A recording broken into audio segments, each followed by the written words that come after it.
Yep.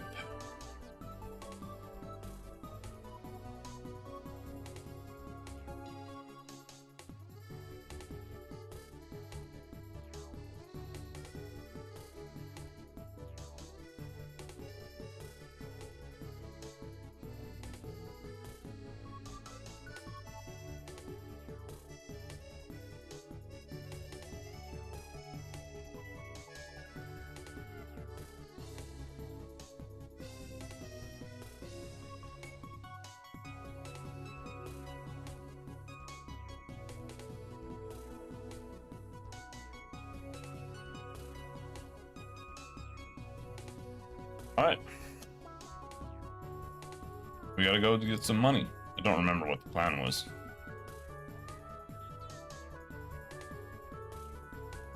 It was either we go down and kill more thief bugs, or we go and try to kill goblins again. We can try goblins again, see how it goes. I don't think it's a good idea though. Actually, let's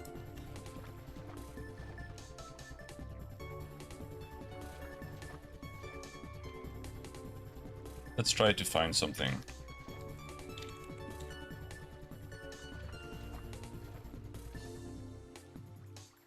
Monster search. XP between, let's say like 250 and 500.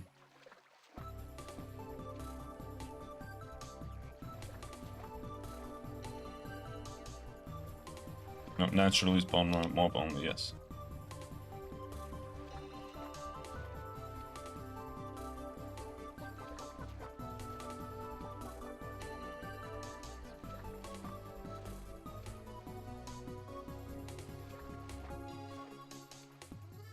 Argos could be good.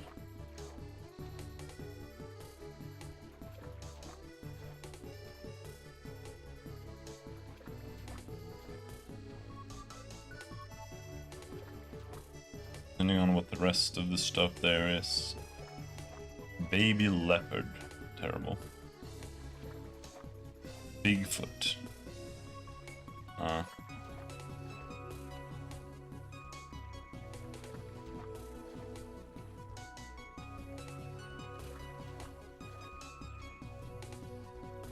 Catamel actually seems pretty good, but nah.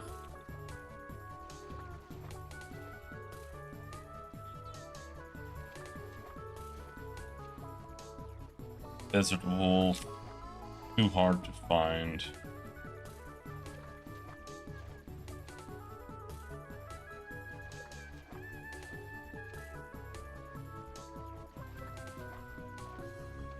The Reinliar, no.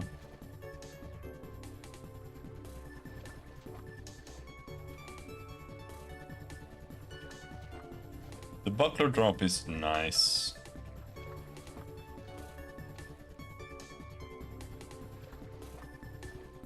So the goblins are not bad.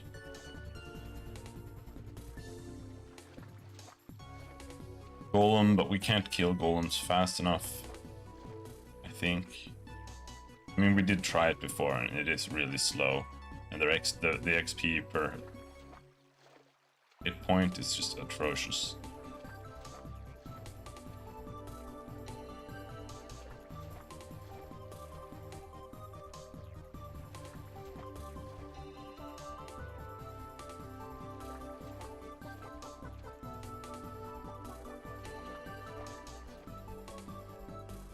Magnolia, no.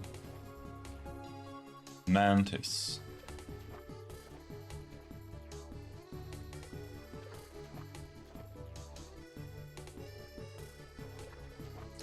Mantis could be decent. They do a lot of damage, but the XP isn't that good.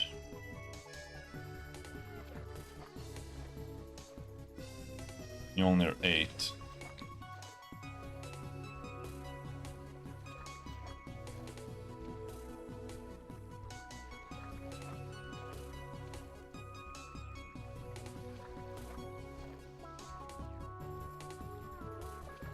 Orc skeleton.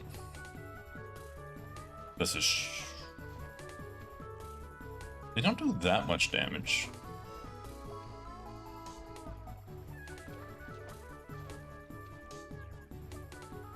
Subterranean orc cave.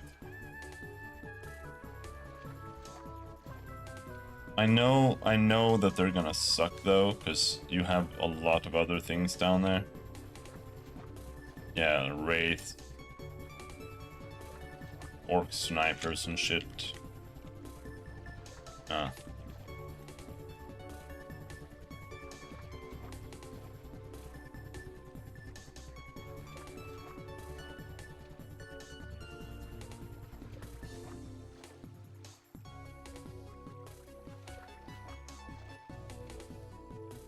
Rafflesia could be really good.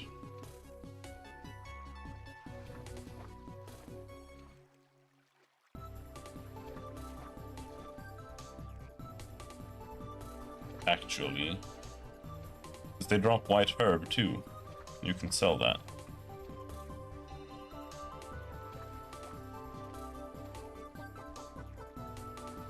Otherwise, scorpions could be good. Morokfield 7 has Scorpion and Incarnation of Morok, which is 4 bosses that we will get one-shotted by.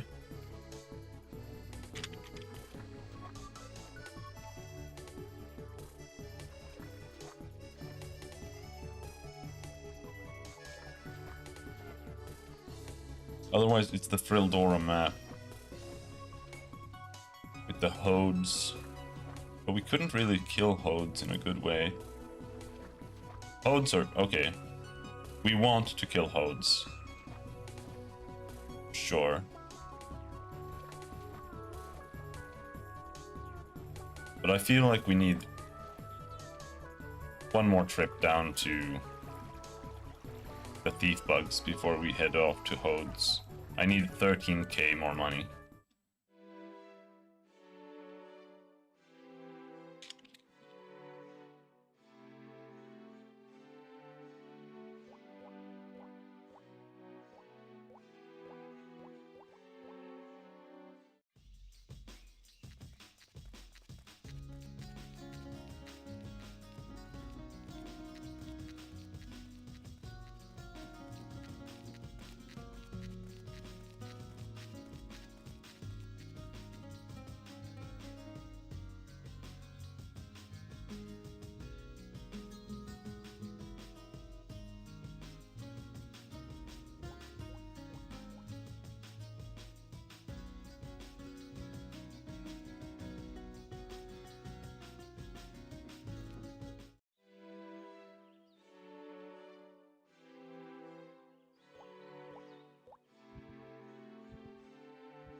We can't head down quite yet.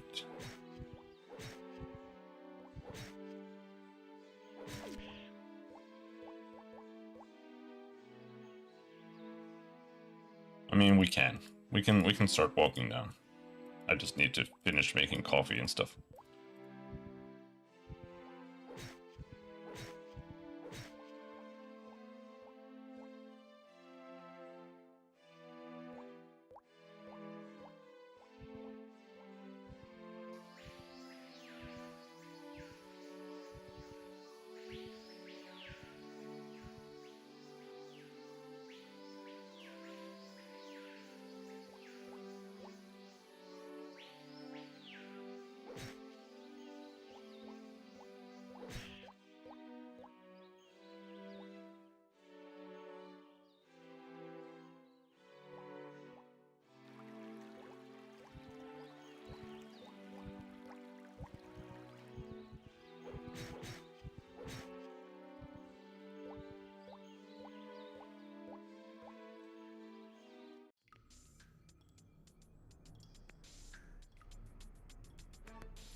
The problem here is we might die big time.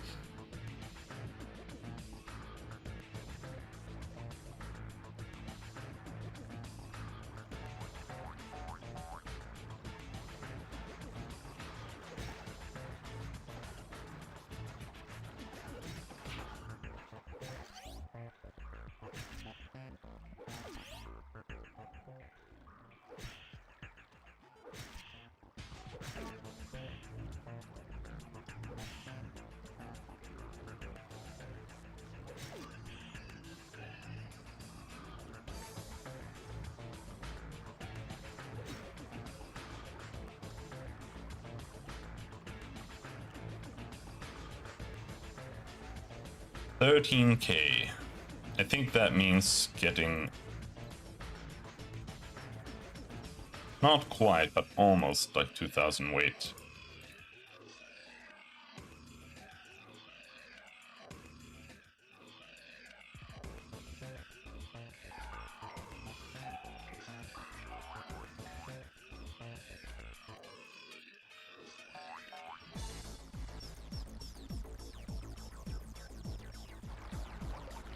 Getting too greedy with the fly wings. You gotta just take it when you get close-ish.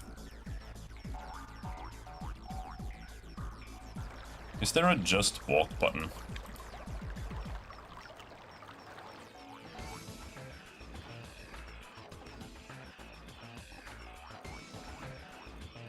No. I mean, there is left click. Or alt left click, rather. But it doesn't... It only force moves if you don't, like, accidentally click on something.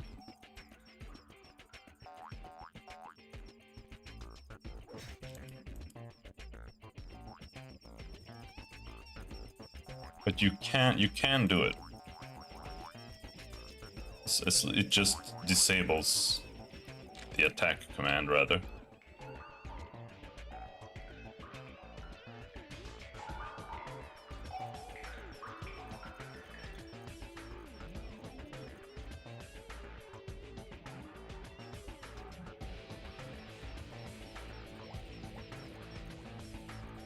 Fly wings.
All right.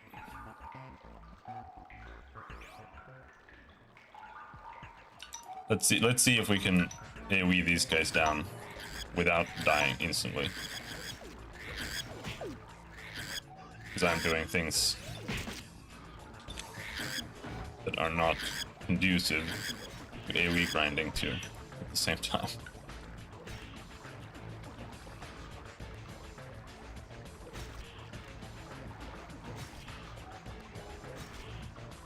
Hello, Lycan.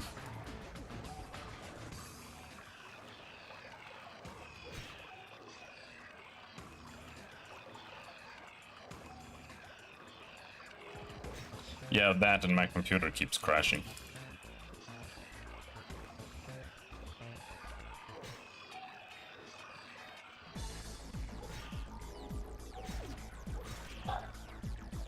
I'm trying to solve that, but it takes sometimes an hour to like 20 hours before it crashes again. So it's not that easy to test. Taking forever, I hate it. Anyway, back to character select. I need to go and get my breakfast. I'm gonna put on some coffee.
Wee.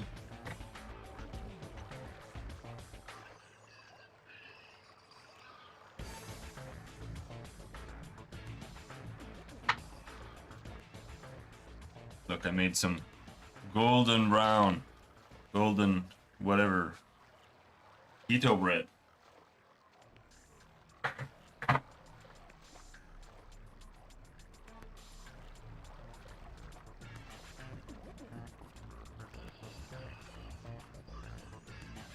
Anyway, why didn't it go out there? It's funny? You think it's funny? This is serious.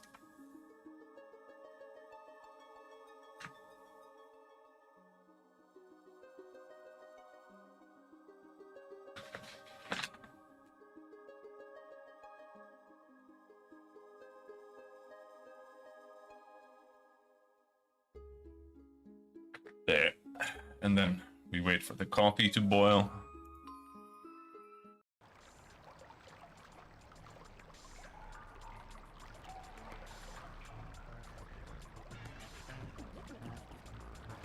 Meanwhile, we go fight some thief bugs. Come here. I'm having extreme lag too because I already downloaded Path of Exile on Steam, but I'm downloading the standalone client too. So I had bad experience with the Steam version of PoE, so.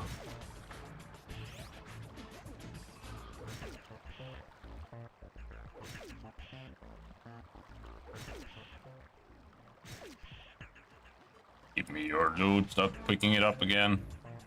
Stupid bugs.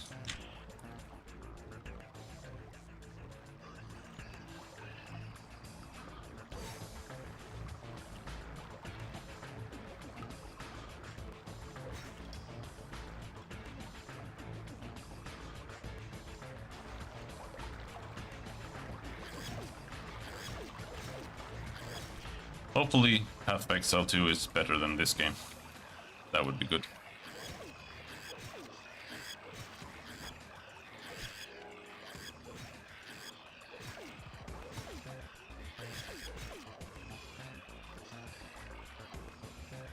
No, lag!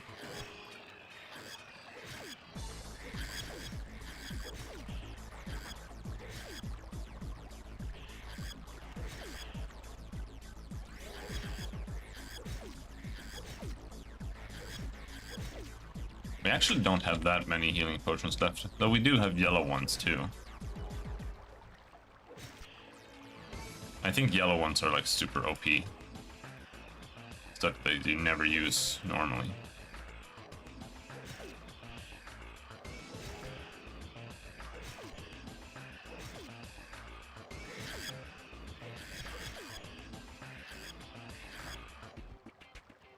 The thing is, they're not that complicated in reality.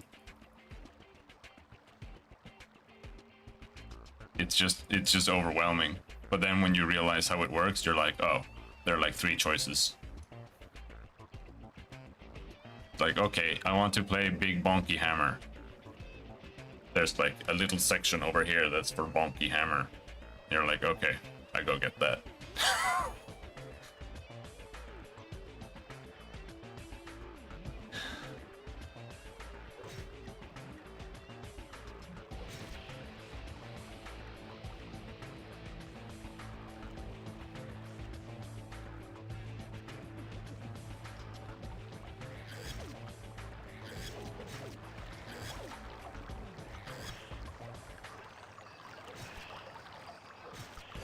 We'll see. Hopefully we are allowed to play it at all. Because I think they have underestimated what server capacity they needed.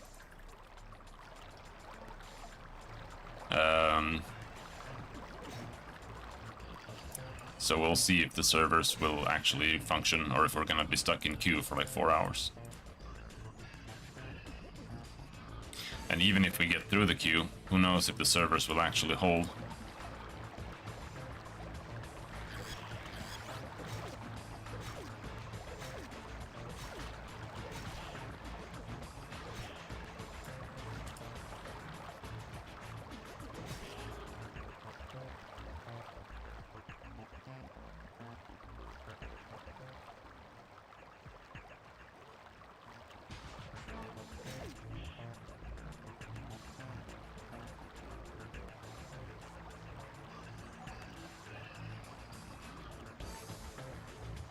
Yeah, like they had estimated up to 1 million players, and they have like backup, or they have.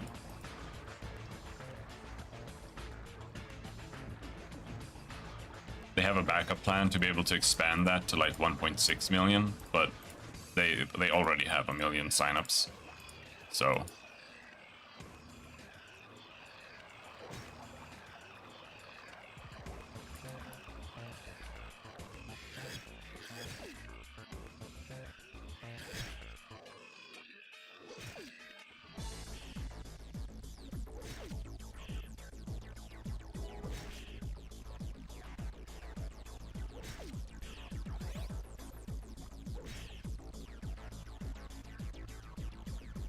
All right, coffee is boiling.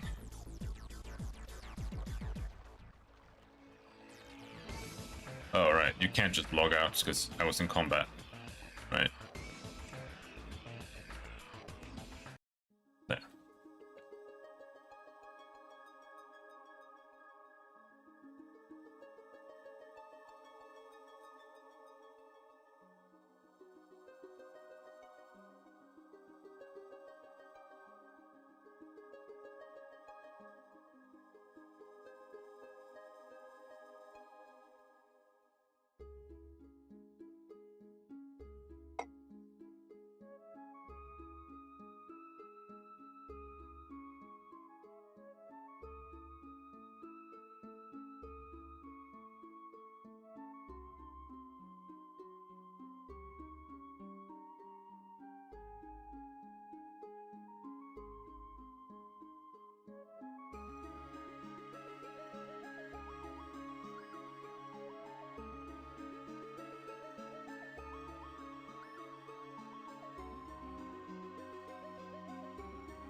There we go.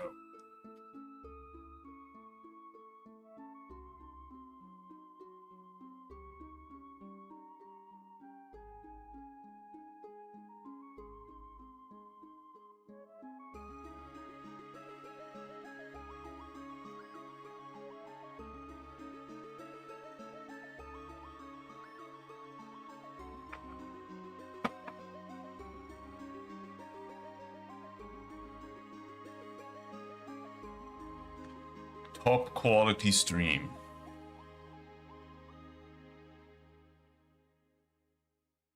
%73 left of the, well, it was 90 gigabytes, but all right, get ready. All right, there was nothing nearby.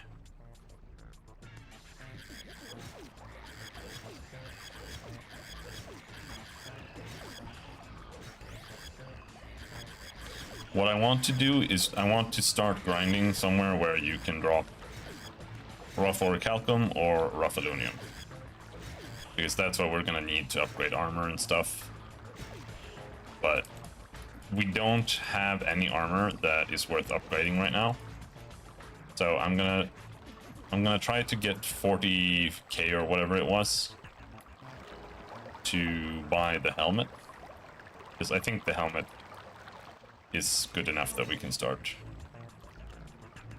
upgrading that. I like my streamers absent. You hate streamers. You just want them to not be on the streams, but you love watching streams. Yeah, this soundtrack is great. This is Ragnarok Online.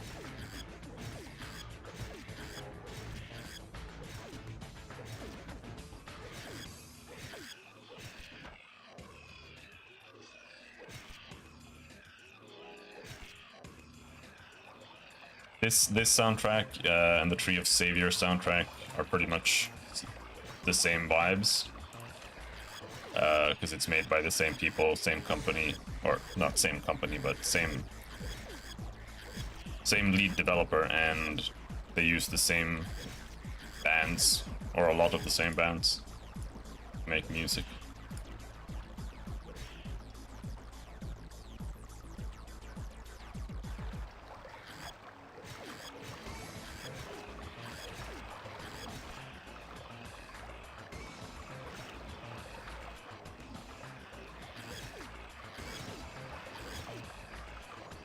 So right now, we're just killing bugs. Hello, Anastasia, how's it going? I'm just grinding bugs and waiting for my computer to crash so I can try something new. But it hasn't crashed for a while now. So who knows? Maybe I found it. And if I found it, it was either my other SSD was crashing the computer even when it was not being in use,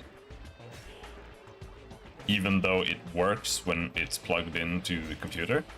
And like, I even had Windows installed on it before and it worked just fine. So it's either that or it's my USB sound card that I unplugged.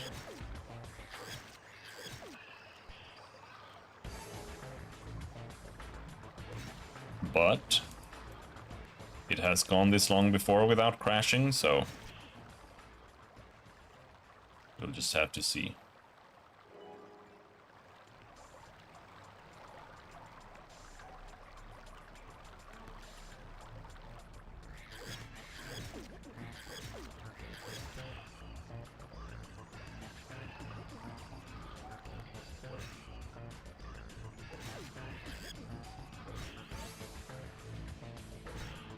Like I said, when we were around 2000 in carry weight,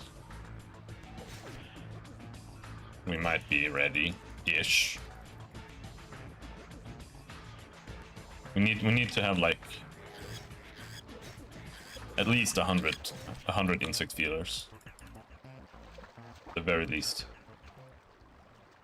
But even then, I think when we sold last time, I had items from before too, so we might need to grind even more.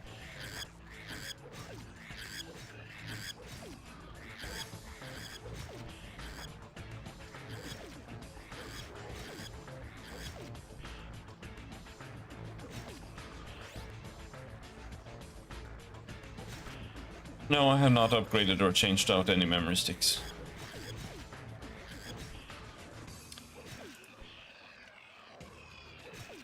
I've tried pulling the memory sticks out though and running with just one of them. And I ran mem tests, that didn't work. Tried reinstalling Windows, that didn't work. I tried reinstalling Windows and updating it, that didn't work. I tried reinstalling Windows on another hard drive, that didn't work.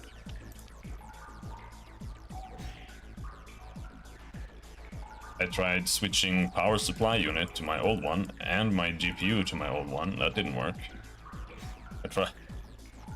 I tried unplugging every single USB device except for my USB sound card and mouse and keyboard and stuff. And that didn't work. And then I tried moving them to a bunch of different ports, that didn't work.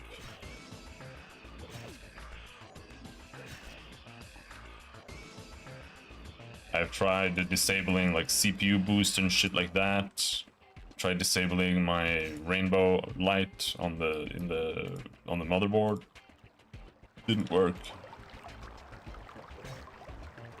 Can't even remember everything I've tried.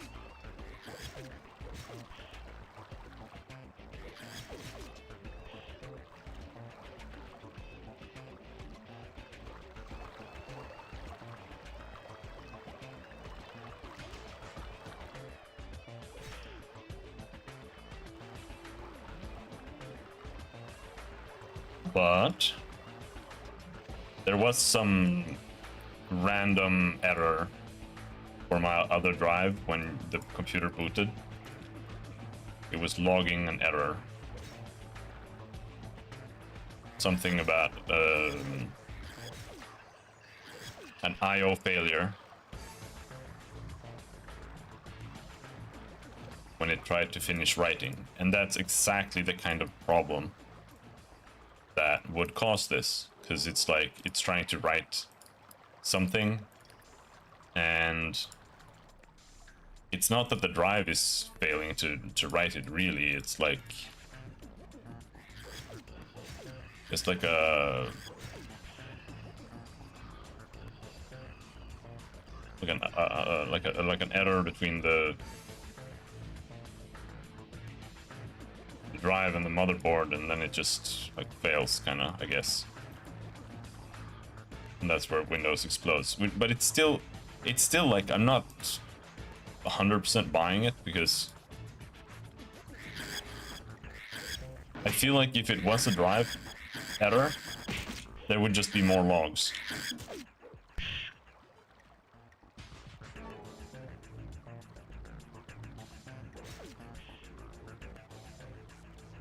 Because that's like the most obvious thing. But if it's some kind of error where it's like when it happens, like maybe it's some kind of electrical error, and then when it happens, it just breaks the computer. You know, maybe it's like a small short or something. I don't know.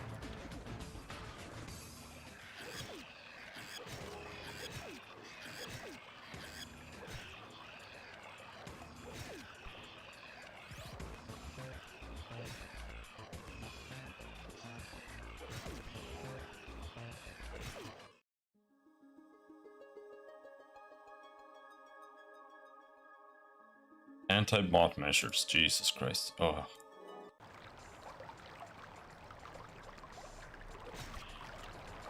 Where's my loot? One of these has all my loot.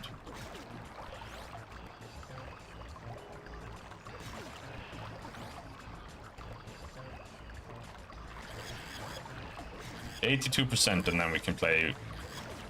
I want to say lag-free, but this game it's like you can't play it lag-free. So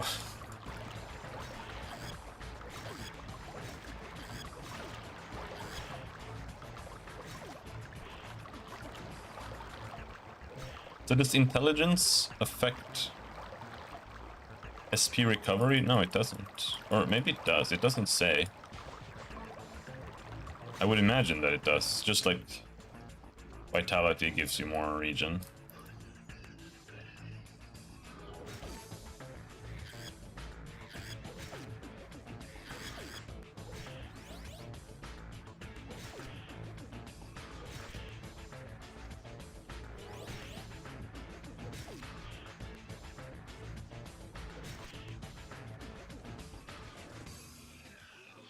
Blessing? Oh, do you get blessing because you do the anti-bot thing? Sure, whatever. Give me my things. I feel like one of these still has my things. Yeah, that guy had some things.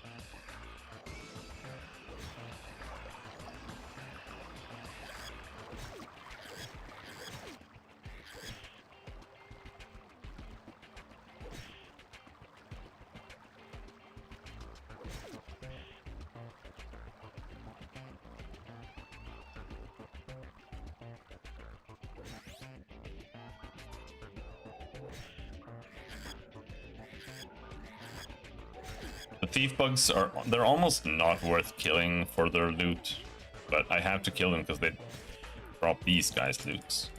I think the chrysalis is the only thing that's actually worthwhile. No, not the chrysalis, the worm peeling. It's not very good though. 19 zenny, yeah.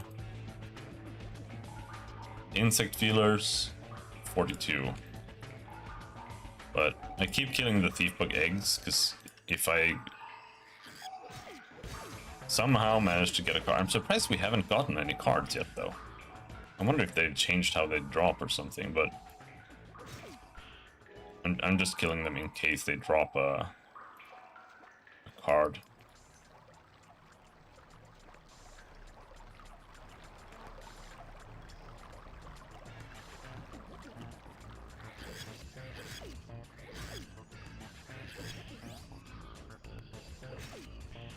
They took my item.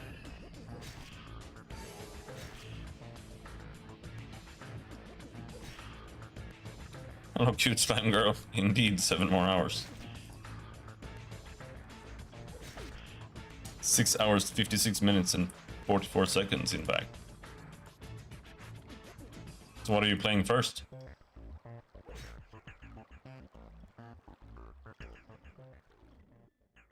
What's the build?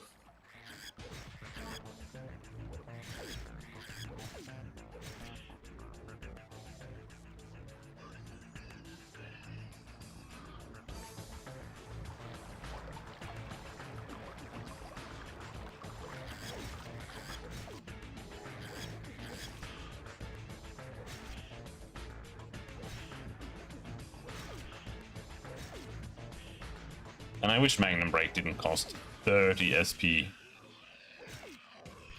A lot of these old MMOs would be like 10 times better if they literally just give you 10 times faster SP regen or MP regen.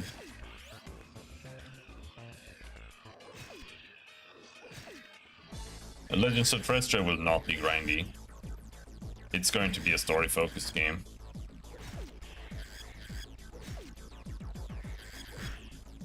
At the moment, we're not even gonna have like XP gain from fighting or anything like that.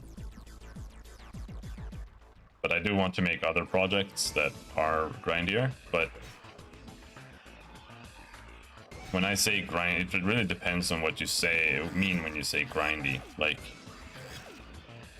I want the game to be about the grind. Not that it's like you have to grind to go and do something or whatever. Like, I like games like this because it's just about going out and fighting stuff and progressing your character and picking stuff up and selling it, and then you get a little bit better gear and blah blah blah. But I mean, the game is just shit, and what you're actually grinding and how you're grinding it's not fun at all. But I like roguelikes or procedural style games where it's more about just that. So I don't really like any games that do either, because it comes down to the details. Witch Hunter for sure. Just the basic crossbow, gigantic explosions all over the screen with grenades build.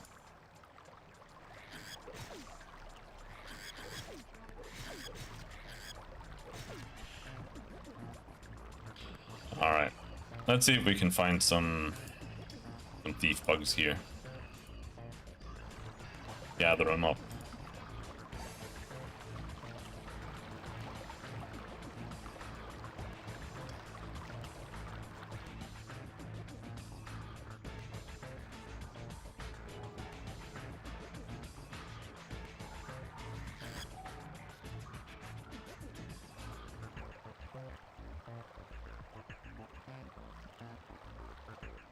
You want to know a secret? If you want bombs, Ranger is actually better. Because you get more projectiles from the Ascendancy if you play Deadeye. But so it really depends if you want the Witch Hunter vibes too, or if you just want more grenades.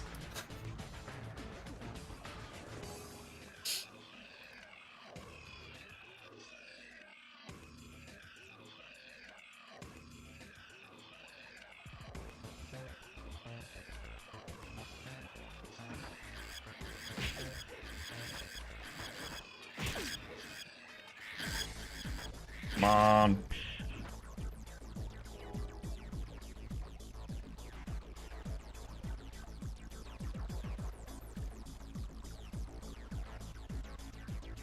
Yeah, so like you don't need to play mercenary at all for the crossbow and grenade build. There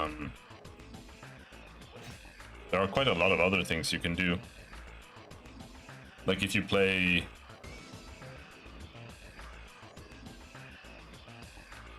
the Pathfinder or whatever as a ranger, you get those. You can throw your mana potion as a grenade, and then you can do that with poison, and then you can add like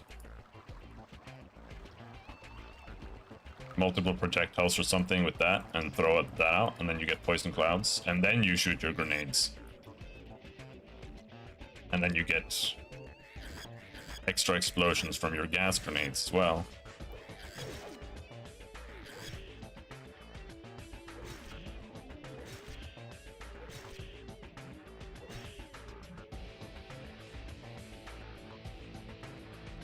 I wonder what else you can do.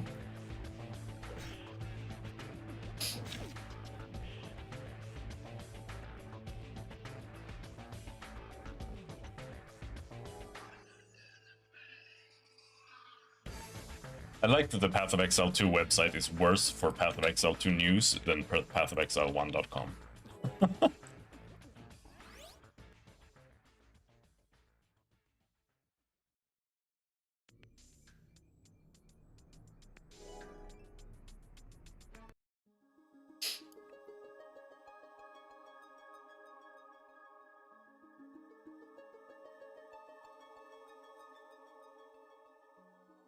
Deadeye.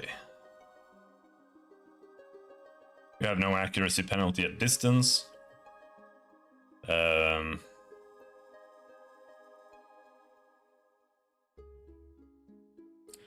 Endless munition, skills fire, an additional projectile there. But that's pretty much all you get there. You get like one more grenade.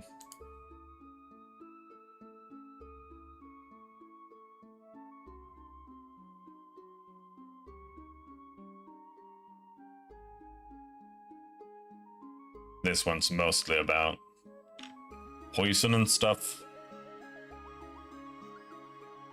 But this is also actually, like, I would almost go this if I were to play just pure crossbow.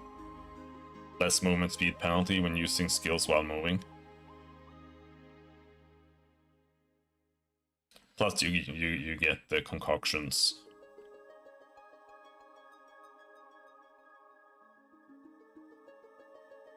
5 passive skill points is kind of boring, but it's actually potentially really, really strong.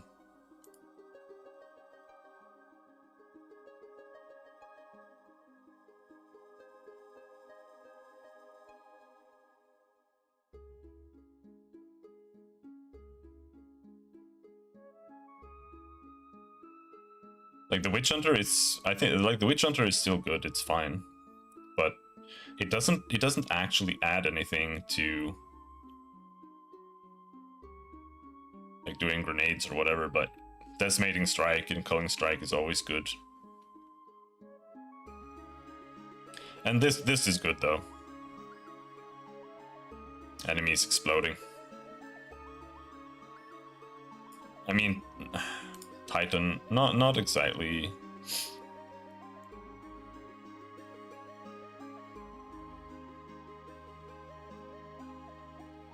It also depends a little bit, because we don't know, even with this, we don't know everything. We don't know what the small nodes give. And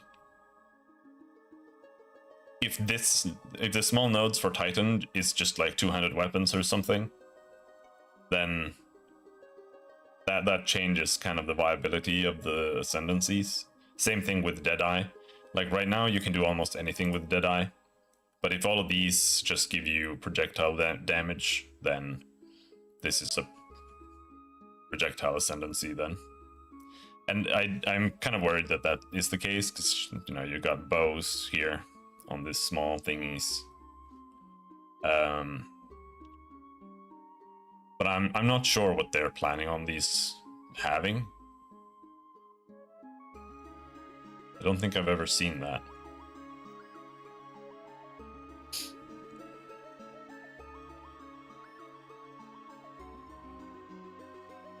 But yeah, otherwise, I mean, you can do anything with the Titan too. You don't need to do slam skills. You can do the 50% increase of effect of small passive skills and turn them into a caster. Hits are crushing blows. Crushing blows cause heavy stun on enemies that are primed for stun. And I actually don't know if spells can stun. That might be a physical damage thing only. But I'm not sure. Physical damage and melee damage each cause 50% more heavy stun buildup. These bonuses are multiplicative with each other. Okay, so everything can stun. That way you can maybe make like a lightning stun build or something.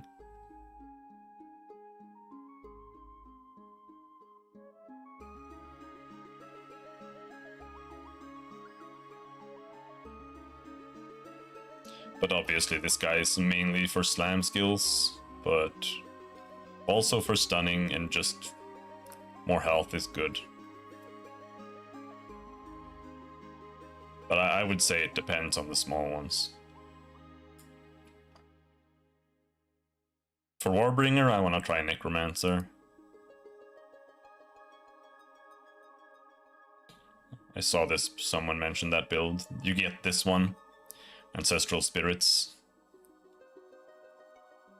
Totems summon an Ancestral Spirit minion to fight for you. If the totem that summoned the minion dies, then the Ancestral Spirit will die too. So you grab that, And then on your totem, whatever skill you decide to use as your totem skill, you get the... There's a support that lets you have... If a skill has a limit, it lets you have +1 limit. And totems have a limit of 1. So then you can have 2 totems that summon little ghost boys. And then you have a your skeleton army with you as well. And then you can do... I don't know if there's much like... I tried seeing if there was anything that made war cries like help your minions or your allies, but it didn't really look like it.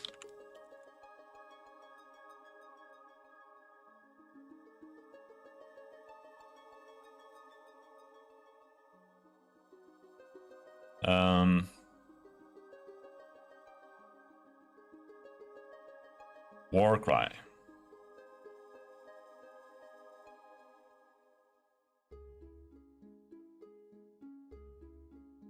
No.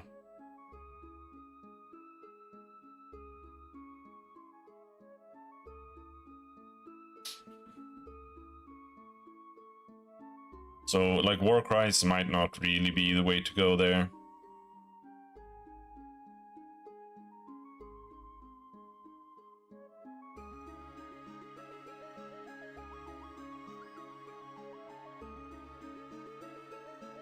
What about support? War cry.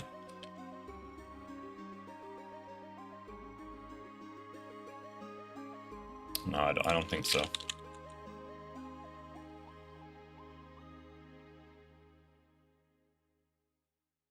Why is it being stupid? There. Because this is just a rage. And this dazes enemies. This grants rage. This consumes rage and this grants rage. This is actually what I was planning on doing if I ended up playing Titan. But we'll see what we end up playing tonight. Supported war cries have 30% less area of effect. Corrupted blood deals 25% of your strength as physical damage per second. Corrupted blood duration is 5 seconds. Supported war cries inflict corrupted blood. And then do this and do a strength stacker Titan. And do war cries with that.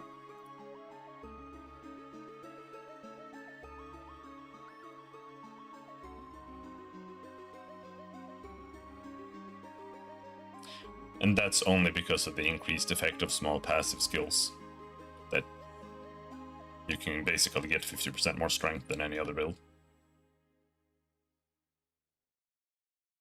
Did I turn the oven off?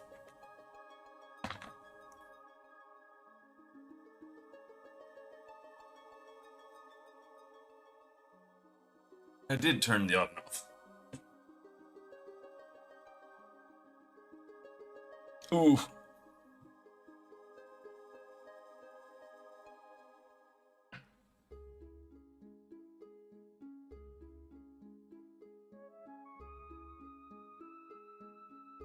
I think Gemling will have to see how good it is.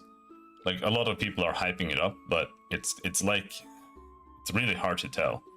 Because almost everything about it is like, it really depends on the game.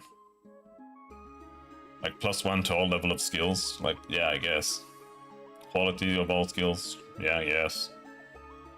This one grants 3 additional skill slots, like, who the fuck knows? Maybe, I guess.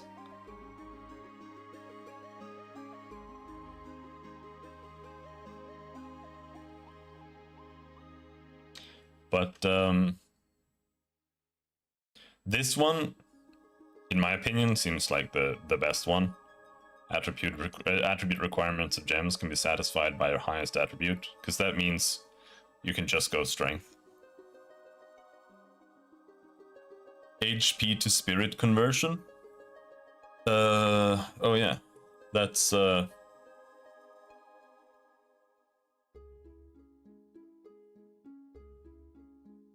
That's the Infernalist.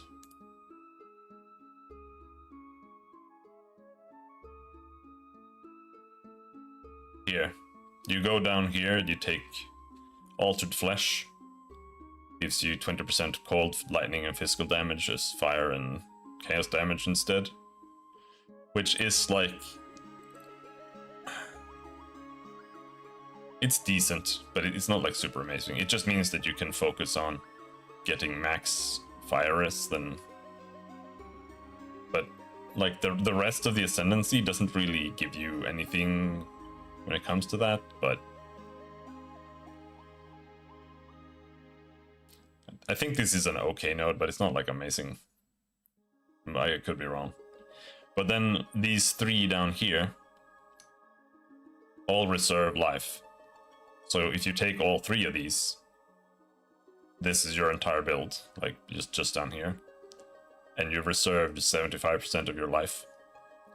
But this one reserved 25% of life, plus 1 maximum spirit per 25 maximum life. And that's where you can get more spirit if you want. If you want to play just minions, right? This is where you get the spirit from. But if you don't want like fire minions, you have to take the other two here, because you don't have any other choice. Here 11, become ignited when you deal a critical hit, 30% more critical damage bonus. That's not for minion builds. 10 is summon Infernal Hound. The Infernal Hound is really good for minion builds, but it depends on if you want like a pure Necromancer feel to it. Then the Infernal Hellhound or the Infernal Hound might not fit, and you might not like that, but it is 20% damage reduction, so it's another minion, possibly for free. Like, I don't think it costs any spirit to have this, and it's a 20% damage reduction. So this is absolutely the best thing to take if you want to play a minion build here. But if you don't, then like down here, this is where you get Infernal Flame instead of mana, which now I guess it depends on if that's what you want. And this route here, 5-6, that's the demon form. So if you don't want any of that, you have to go down here, reserve 75% of your life, but you do get spirit, you do get bonus maximum energy shield and maximum mana. So you can just go mind over matter and just focus on mana and energy shield instead of worrying about your life. It's just you'll be more vulnerable to chaos damage because you have really low life. So if you get poisoned or whatever, you're gonna be sad.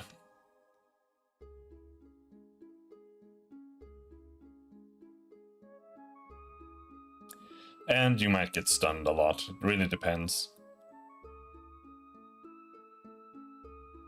But what you can also do is you can take all of these and you can also just play like Eldritch Battery maybe, and just convert all your energy shield to mana and just play Mind Over Matter that way. You might have like a really huge mana pool.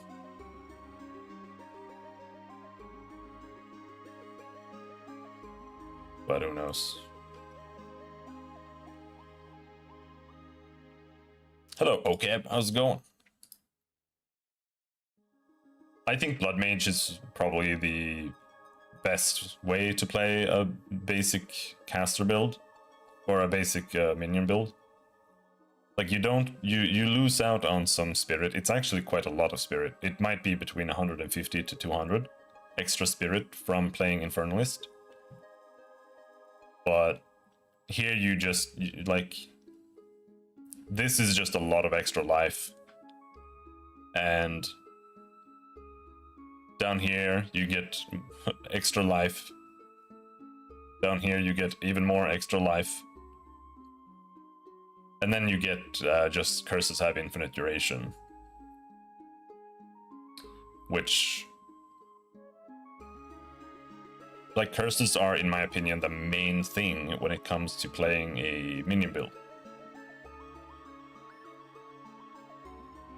What soundtrack is this? It's Ragnarok Online, because we're playing that in the background here.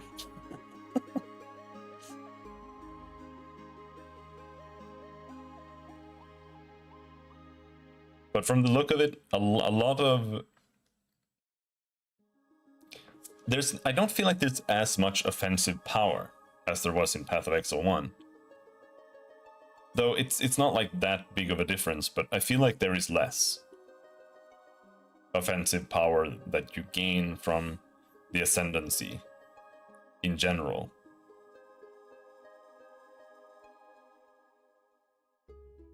Like, this one is pretty good. Base crit chance of spells is 15%, but I don't know what that is. It's like a 10% increased crit chance or something. But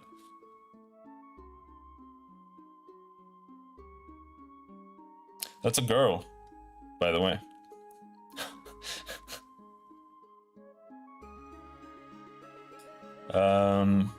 What else?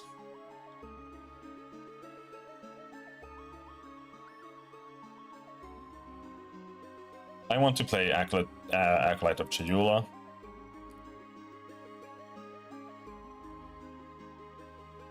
You just get a bunch of chaos damage stuff here.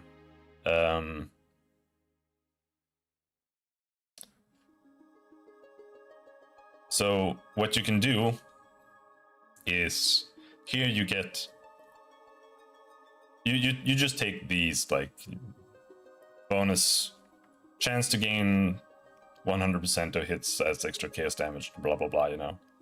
It's just a bunch of bonus chaos damage there. You get this one maximum chaos rest is doubled because it's just great. And then you get Mana Leech is instant, and you cannot recharge Energy Shield. Mana Leech also also recover Energy Shield. So now you do, when you do damage, you're gonna leech Energy Shield, right? All you need to get is Mana Leech. And then what you get is you go to the gems and you get Spirit Gems, I think.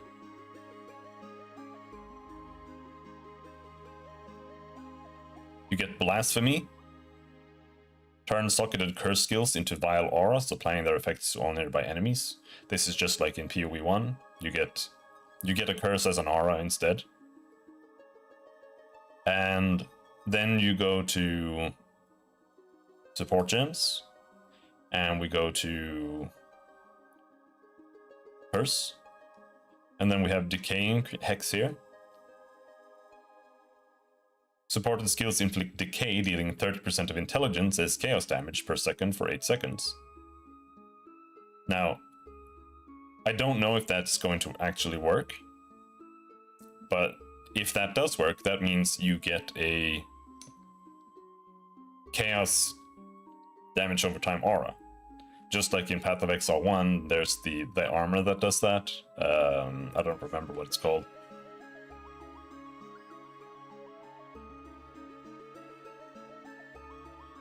But basically, you get a damage over time aura.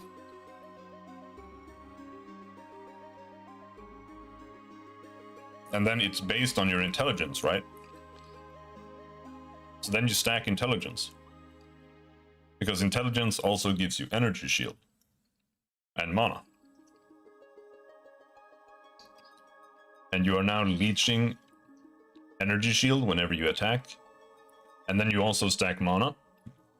And then you take mind over matter, so that you lose health from your mana pool mainly. And then you just have like a huge ES pool, huge mana pool.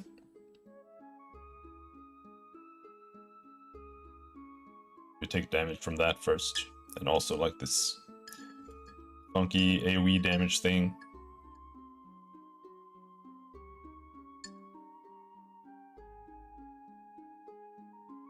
That's what I want to try there.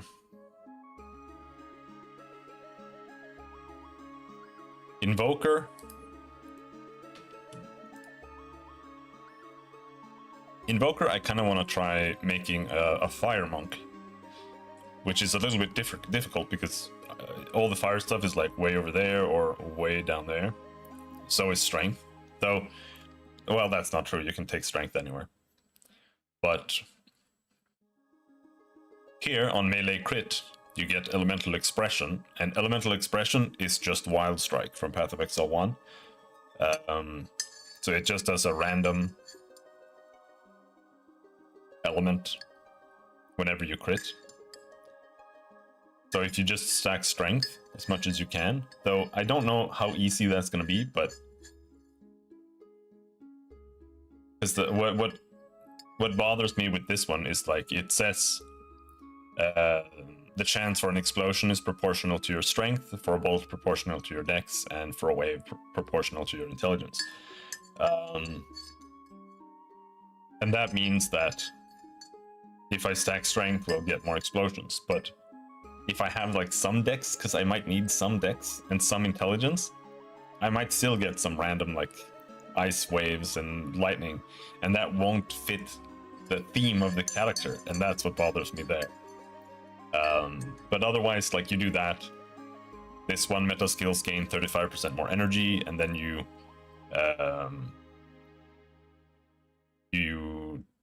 try to get ignites.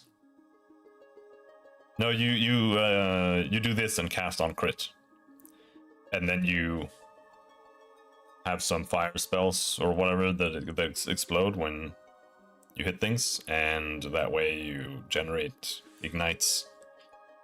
And then you can also have cast on ignite. Maybe.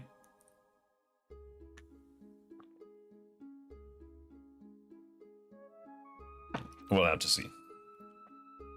I thought this one was cool, because up here you can get bonus spirit from your body armor, but apparently this is a loss, right? So I was thinking you can play minion monk by doing this, because you get more spirit, but the key line here is cannot gain spirit from equipment. And you can have spirit, I think, on your armor, you can have spirit on your amulet, you can also have scepters and stuff. So this is kind of like, it lets you have others, like more other stats on your necklace and stuff, and not lose too much from it. So it's not super interesting. However, the one afterwards is really interesting. So you have to take this first one here to get this one. And I think that's kind of why this one is there. It's more like, because this one is like, is it good? Is it bad? I don't know. But I think it's more like you have to sacrifice something to get to this one. Evasion rating also grants physical damage reduction, 40% less evasion rating. So that means you can play hybrid evasion armor at the top right of the tree, and you also get full energy shield from it. Meaning you can play armor, evasion, energy shield by just stacking evasion, energy shield, right? Which I find very interesting, because I kind of like the Dex characters, but playing evasion in Path of Exile 1 is just atrocious. Like, you just can't do it. It's just the absolute worst feeling. Especially there, because when you're playing a ranger, for example, if you want to play a melee ranger, all the health nodes on the entire tree are like 9 million miles away, somewhere else. So not only do you not have any proper damage reduction because you're playing evasion, so it just means like if something hits you, you're just gonna take like 1,000,000 damage. And there's always that chance that even if you can survive that hit, another monster is also just gonna RNG hit you, and then you're just like blah, and then you're just gone.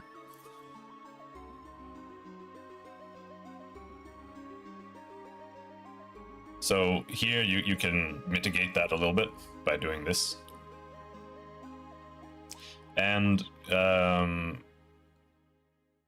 depending on the small nodes here, because if the small nodes here just give like elemental damage or something, then this Ascendancy is a lot more...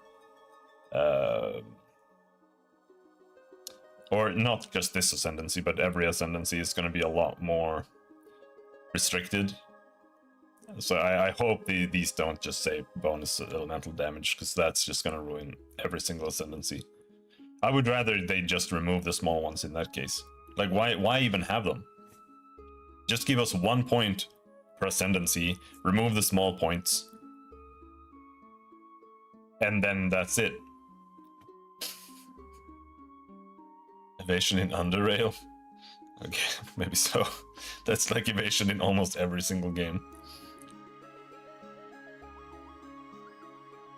That's usually the problem with evasion. It's like all or nothing.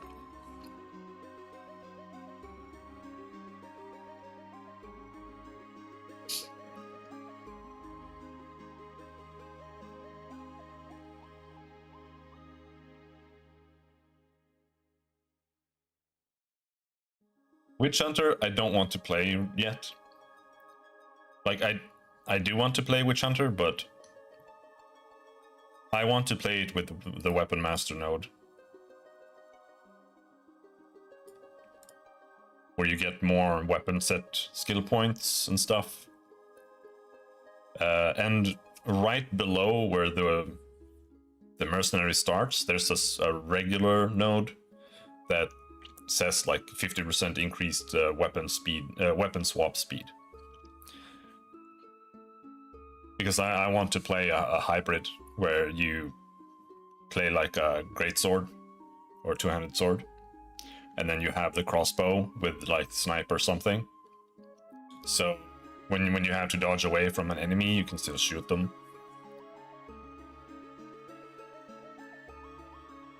Something along those lines.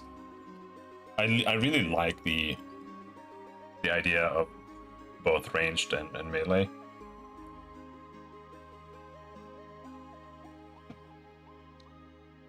But I don't like the idea with maces.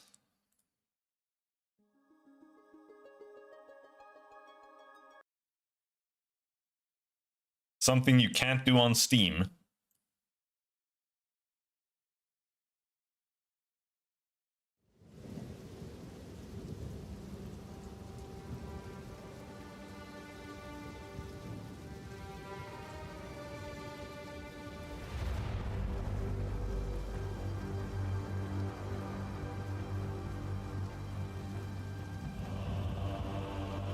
I have to remember that I need to actually swap my GPU, because I still have my 1060 GeForce plugged in, and it's not gonna run the game.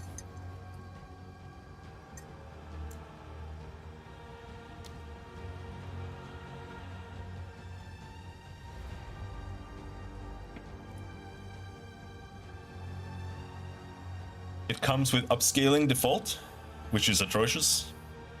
I don't understand, like... I don't understand why upscaling has become the norm. It doesn't even work. It doesn't work well in any game. It's not a function that actually works. It looks and feels like shit. It's like it's just a crutch for like 4K gamers to be able to think that they're playing at 4K, like 244 FPS. But in reality, they're just playing like an ugly upscaled version of the game, and they would be better off playing at 1080p.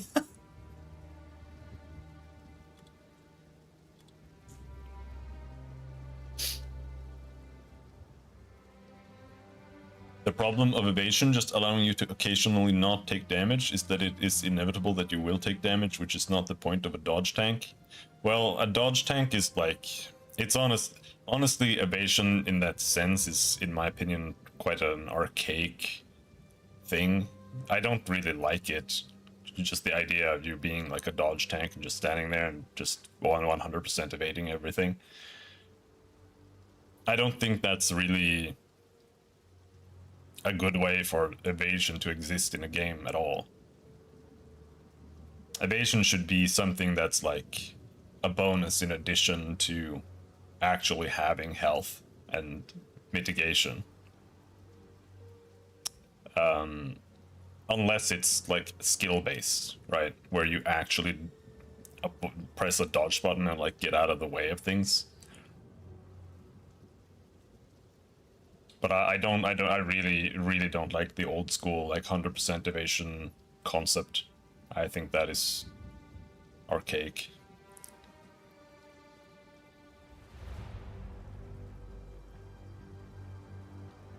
And I don't think it works well either. It's like, because it doesn't do anything good. Like, it doesn't bring anything good to the game. It's just like, either it trivializes something or it's useless. Right? That's how it is in Ragnarok Online.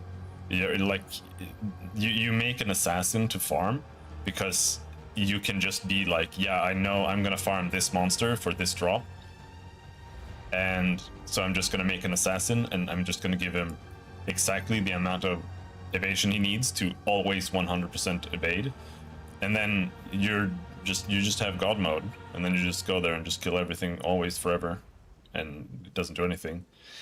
And it's even worse in a group content, or in a group context, right? Like, if you can just put a guy with evasion in front of a boss or something and he just always evades, like, what's the point?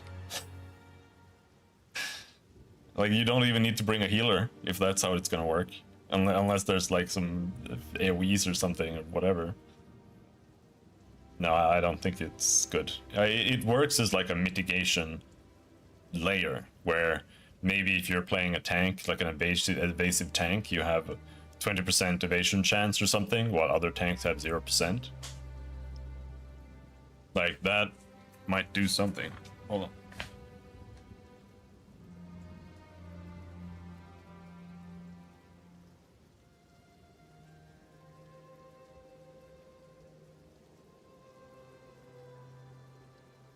I got bills in the mail.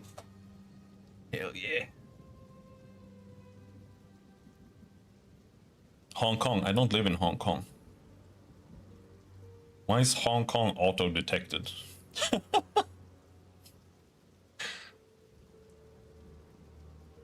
It's the worst one. Almost. Frankfurt.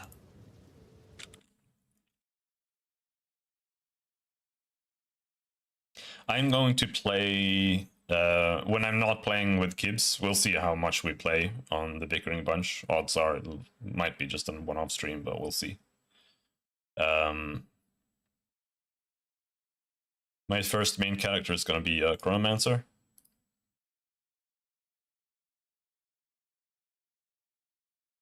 And we're going to go and we're going to get...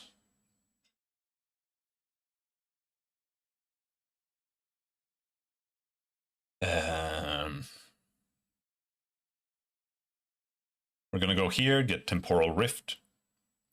Passively leave after images of your recent past. Cast the spell to return to the oldest after image, teleporting to that location and resetting your life mana and energy shield to the values they had at the time. I'm going to get there, go there, and then here we get Time Freeze. Releases a large wave that stops time for all affected enemies for a duration. Duration is lower the more times the enemy has had time stop for them. We get that one. And then we're going to get 7 here. 30% of damage taken recouped as life. We're going to take 8. Recoup effects instead occur over 4 seconds. I'm not sure exactly how recoup works. because I thought that it was 4 seconds in Path of Exile 1, so I'm not sure exactly what this means. Let's see. Path of Exile, recoup.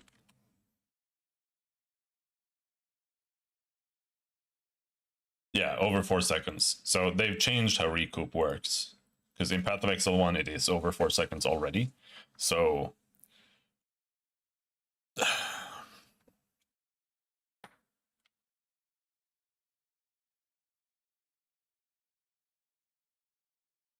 I think doing evasion in like any other way than it is in like Ragnarok Online or in Final Fantasy 11, where you're just standing there and just evading forever.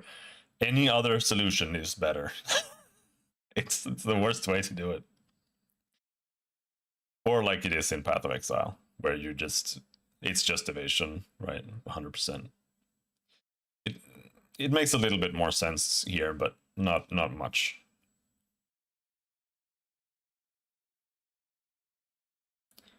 And what else? Yeah, no, that's what we're gonna get. And then I'm gonna do the blasphemy thing again and have an aura, but it's gonna be temporal chains. And so we're gonna have a slow aura. Like you can take it here, enemies in your presence are slowed by 20%. But because I was thinking of taking that, but if I take this, then the temporal chains aura is gonna be meaningless, and the aura is better than this node. So I'm gonna do that. And then we're gonna play an ignite build, and temporal chains is gonna increase how long they are ignited and stuff like that. That's the idea there. The rest is really just time freeze and some more damage reduction here, more or less. I'm really just remaking my Tree of Savior character here. Like 1 for 1.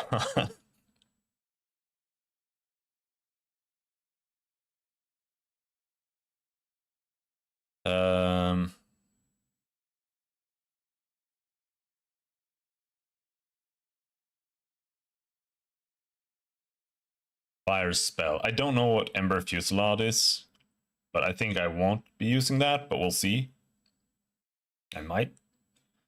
But otherwise, what I always liked was builds that don't revolve around attack speed or attacking often, but rather like putting down stuff.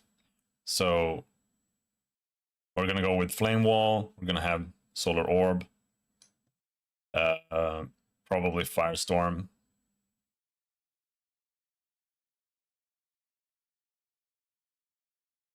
And then we'll see. I mean, we might do Cast on Ignite, something like Ember Fusillade or something. I don't like Fireball.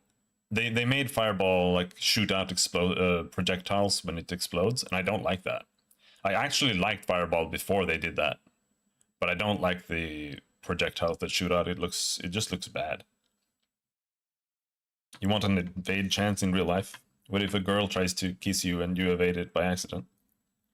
And then you never get the chance again. You just have to remain stone cold forever.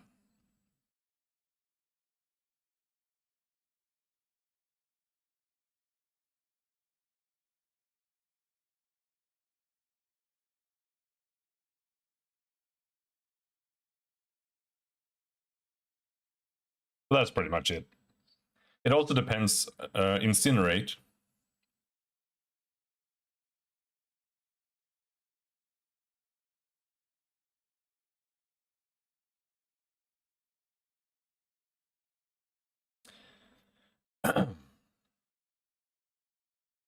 I can't really tell if it does hits. Because in Path of Exile 1, you have Incinerate and you have Scorching Ray, right? And Scorching Ray is just a degen. But I think Incinerate might do hits. Like every 0.25 seconds, it's a hit. And if it does, then I'm also going to go Incinerate, and I'm going to put Knockback on it. Because that's how it worked in Tree of Savior. And then we'll see. The thing is, like, if I run Temporal Chains, we can't do Flammability, but there is a keynote that just gives you one more. You can have another curse, and I might just do that so I can also do Flammability, because not having the curse is just probably gonna suck, just like it does in Path of Exile 1. How much will PoE 2 cost? Depends on where you live. You can get it regionally on Steam, but otherwise it's $30. And I don't think you live in like Zimbabwe to take advantage of that.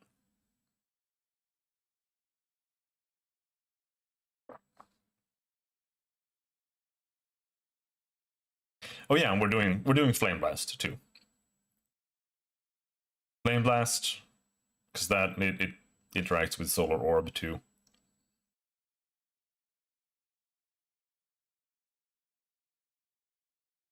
I think the main spell here is kind of going to be Flame Wall.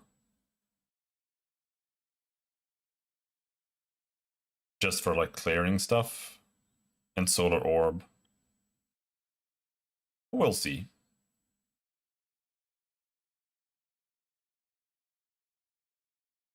But we're gonna have to have cast speed. To some degree, I think, for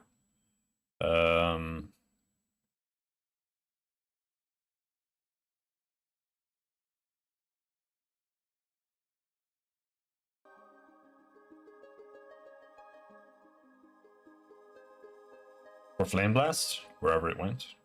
There are actually very few spells. What is this? Living Bomb? Where does this come from? And Fire Bolt?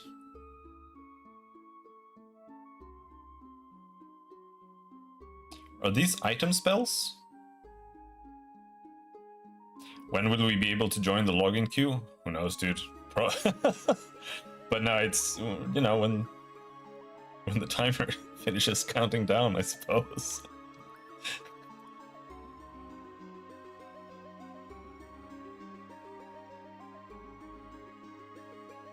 They're gonna release a patch, and after the patch, everybody's gonna get thrown out of the queue because they're gonna have to log out and patch. And after you patch, that's when you can queue. Or something along those lines. I kind of foresee tonight not being much of a gaming night.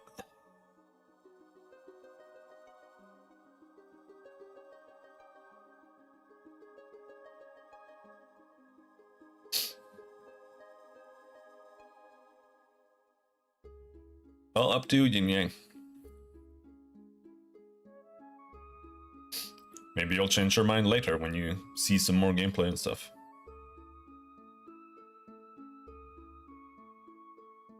I think this icon is just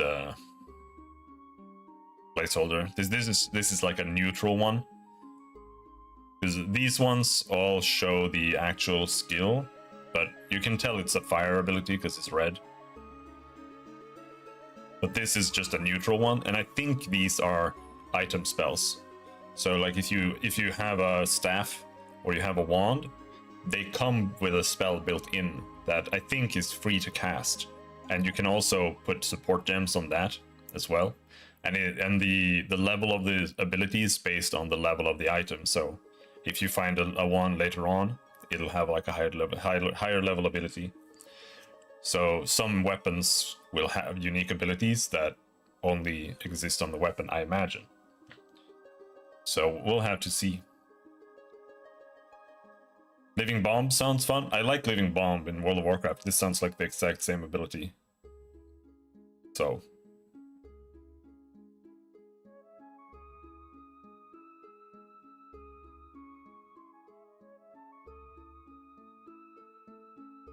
I actually don't have anything at home that could make any kind of sound. Unless I go and buy Some fizzy water. I don't know if I want to bother. Maybe I should buy some fizzy water. Some Luca.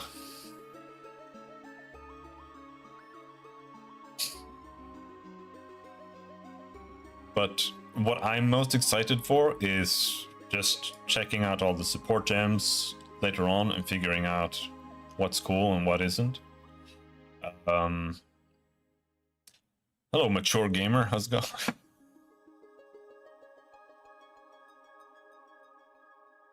But also the fact that this isn't everything. Like there's still support gems they haven't patched in. We still don't even have half of the classes. There are still more ascendancies coming. We don't have sword skills, axe skills. We don't have like the druid spells. We don't have spears yet. We don't have flails. So an arson build? Yeah, pretty much. I mean, when I played Tree of Savior, I played because you could pick 3 classes in Tree of Savior, right? And I played a Pyromancer, Elementalist, Chronomancer. And with the Elementalist, I just picked fire spells, and it had like a big meteor that was terrible. But that's pretty much what I'm remaking.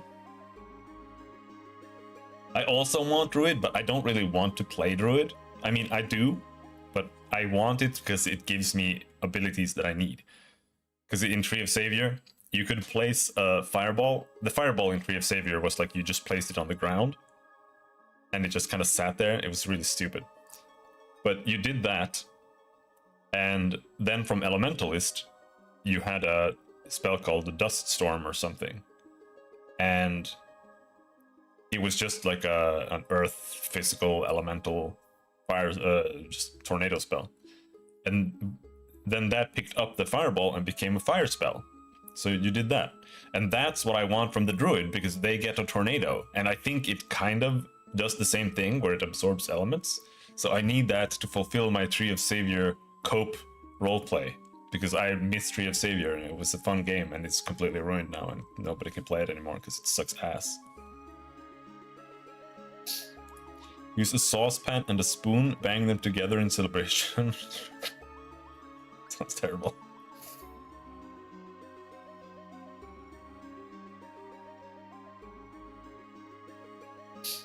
%50 increased duration of ground surfaces created by supported skills. That goes on Incinerate, because it creates ground stuff.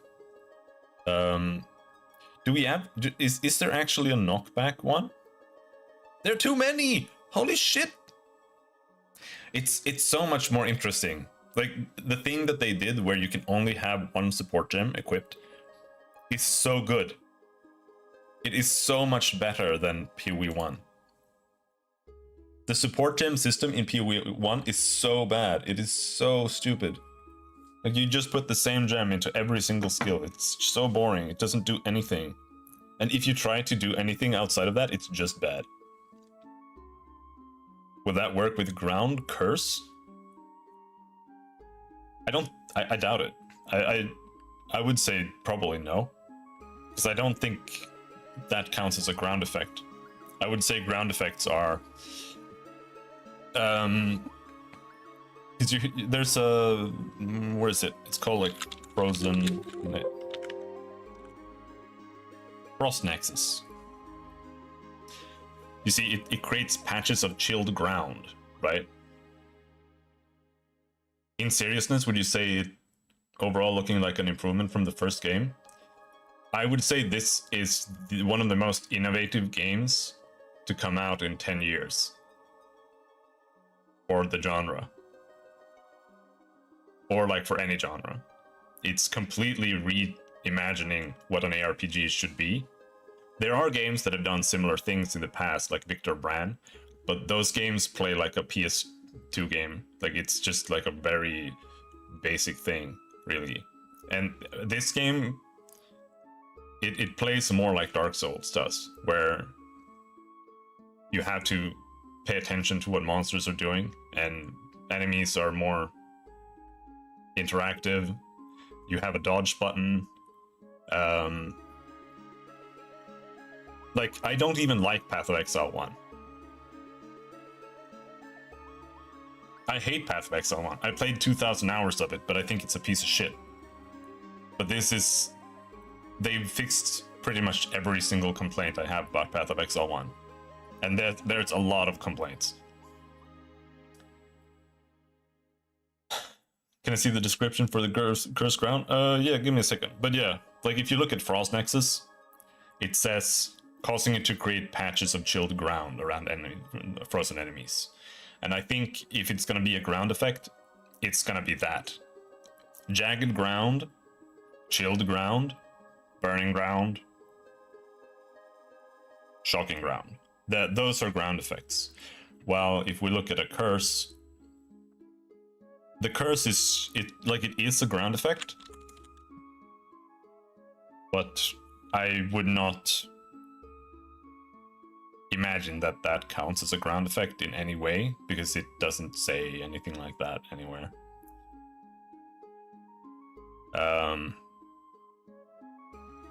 But there is like a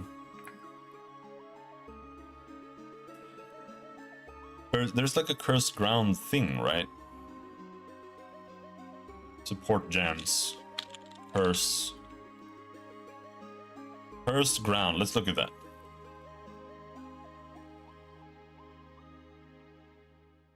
Supported skills create cursed ground. Yeah, that probably counts. Yeah. You're probably right.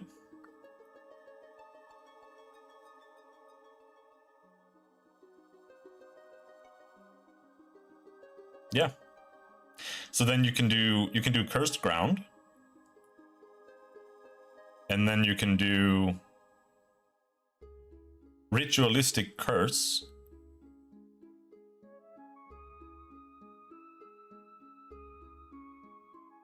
And then you can do... Which one was it?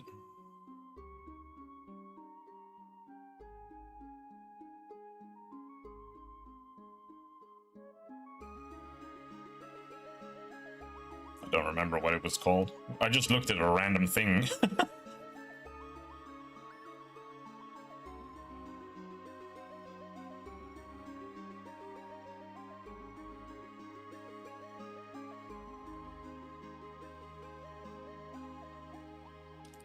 Ground.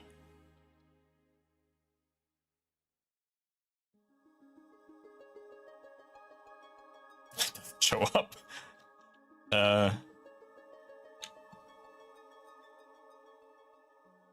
What was it?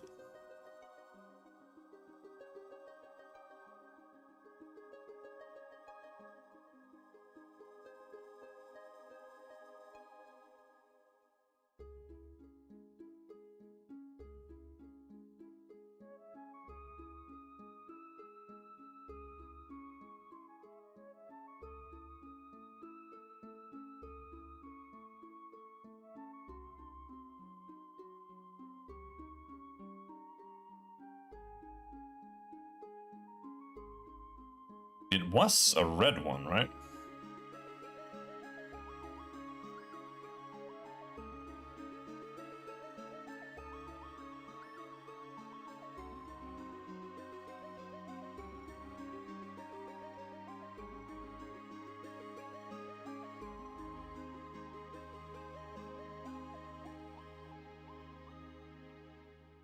Supported skills knock enemies back on hit. That's what I need on Incinerate. If that's 100%, that would be insane, dude.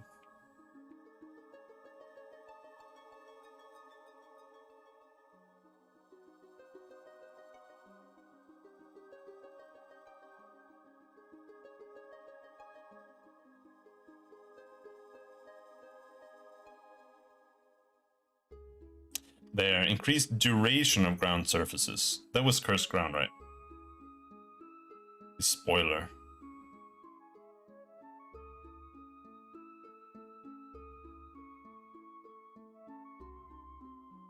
Yeah.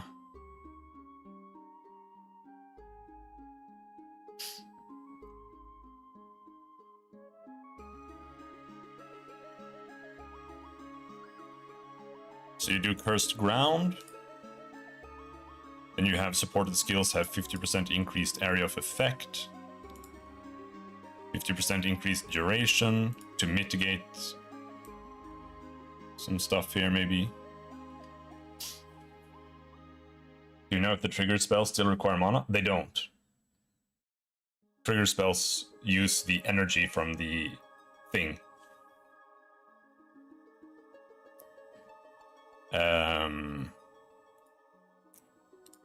Well, some of them at least don't. Let's see, cast on crit.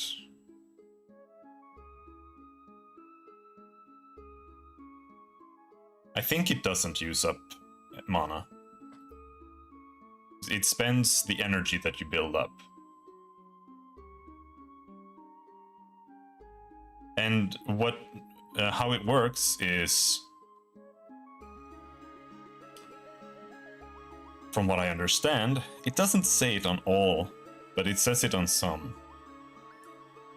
Let's see.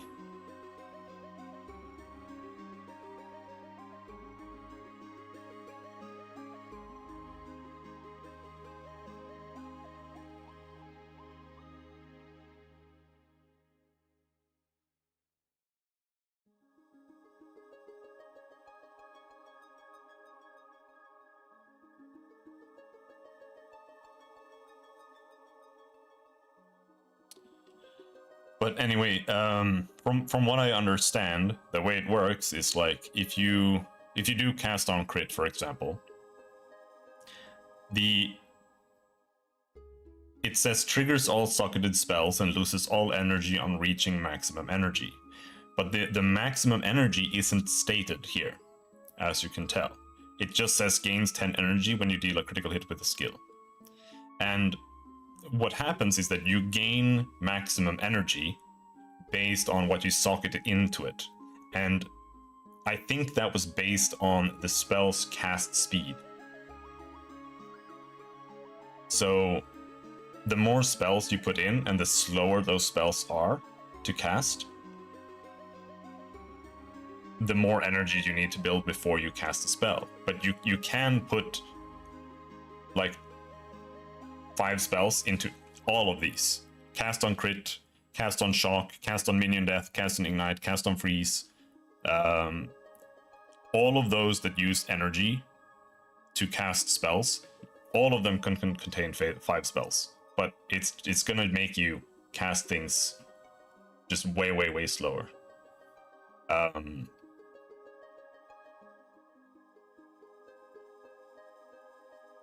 But that's how it's supposed to work.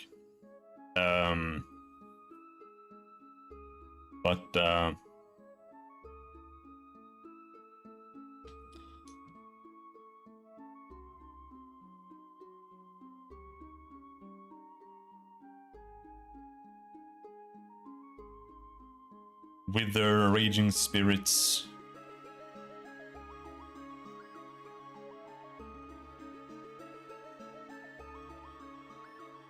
There were more. Wind Dancer, what's that? Grants a buff that gives you more evasion per stage. Being hit by a melee attack while you have this buff consumes all stages to damage and knock back enemies around you. Oh, that's nice. That's kind of like cast when damage taken. Because I tended to do that in Path of Exile 1. Like cast when damage taken, Ice Nova with Elemental Proliferation. Or before they did the Retaliation rework, you had Reckoning that just hit around the character with like a big axe. I used that one with knockback on it. Just because it sometimes, you know, it just knocked back some enemies. Or even if you just put Life Leech on it, it kind of mitigated some burst damage. And that's what this will do. It'll help you avoid getting turbo bursted if you're playing evasion by just knocking back enemies when you actually do take a hit. But I thought...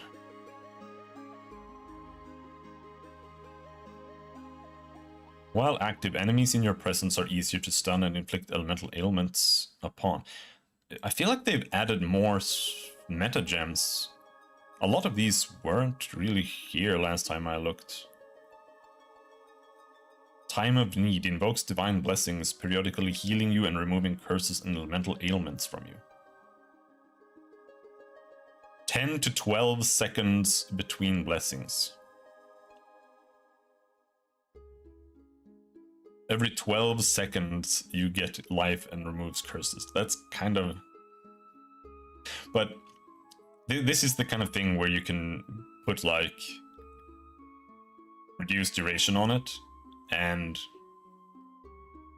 that should improve that. So you get it like every 5 or 6 or whatever.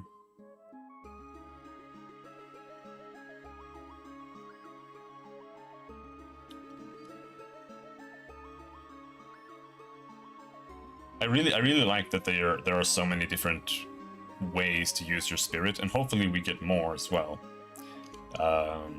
Because I've seen some people being worried that you're just going to end up having to pick minions and stuff.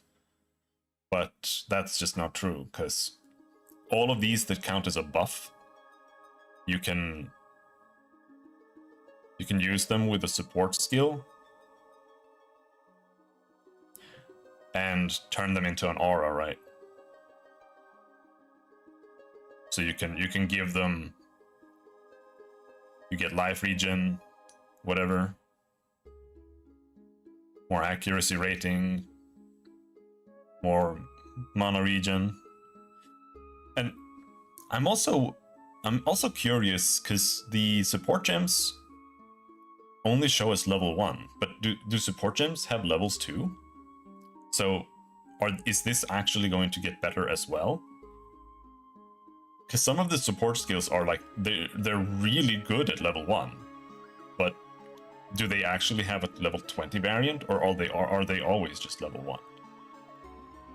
Because if they didn't have levels, I would imagine that it didn't say level, but... Because in that case, some stuff might become really nuts. Like what we looked at before, where you just get like more AoE and something. Even just...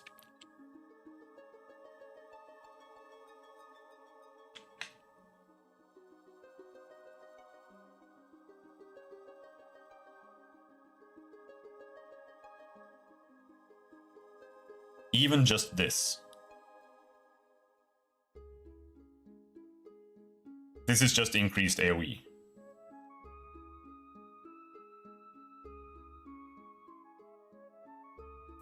That's 40% more with no drawback, just instantly. And if this can go up to level 20, like, what is that gonna give?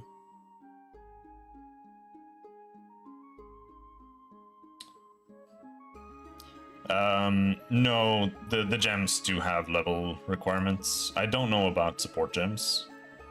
These say require level 1 on all of these here. But I don't know if we really have detailed information about this. This one says level 1 to 79.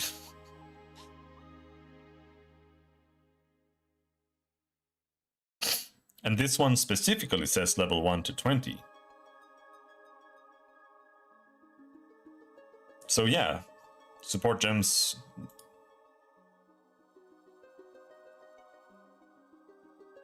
Yeah. Support gems do have levels.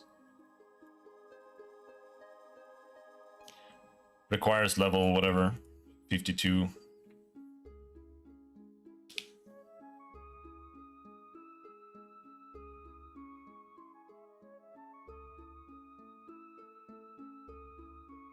Because this database is just, it's not accurate. It's just mostly just thrown together, so you can't really trust what it says that much.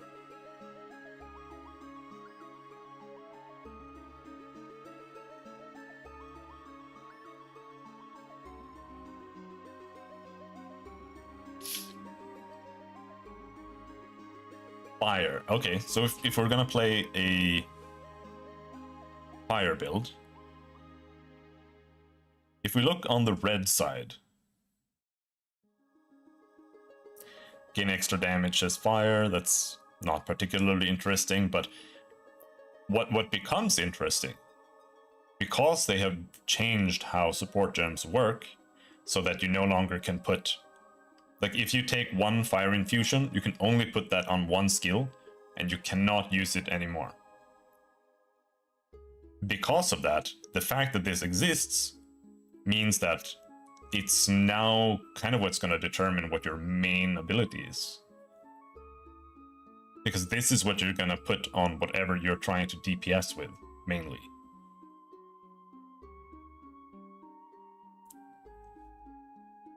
And that means you can kind of tweak the skills more doing that.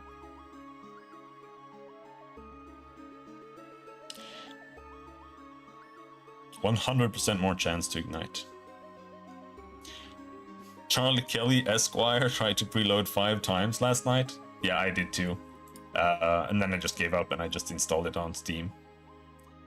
And then I also installed the standalone client, so I'm down like 100, 200 gigabytes of storage right now.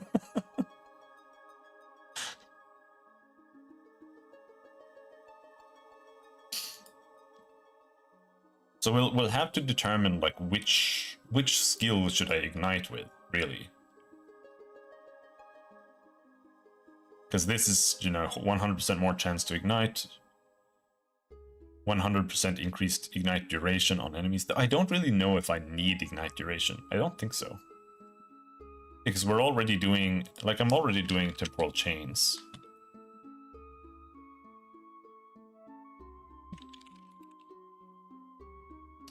And temporal chains is...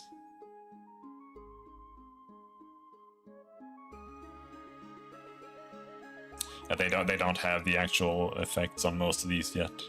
Oh no, they do. Other effects on cursed enemies expire 25% slower. That doesn't scale. Except the quality might scale it. I was in queue and got kicked. Too bad. Maybe you had been managed. Maybe you had been able to log in. So we need 174 intelligence for this. This is going to be interesting to see, like what will we be actually able to do, because a lot of the fire abilities are strength, or a lot of the fire supports are strength. Fire penetration is strength. So it doesn't say though. But like, what if this requires like 170 strength? Am I gonna be able to get 170 strength and 180 intelligence on my witch, which is fine? Or am I gonna have to settle for like lower level strength ones maybe? I forgot to drink my coffee because we were talking about video games. Do you think my coffee is cold? Why is there no coffee in here?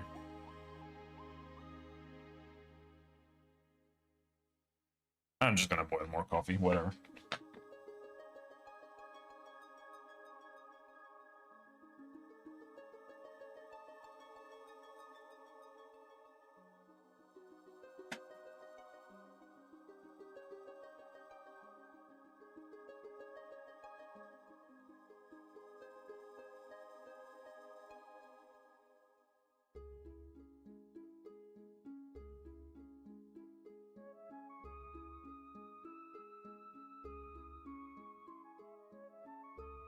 Because if you might not need to have ignite on everything, right?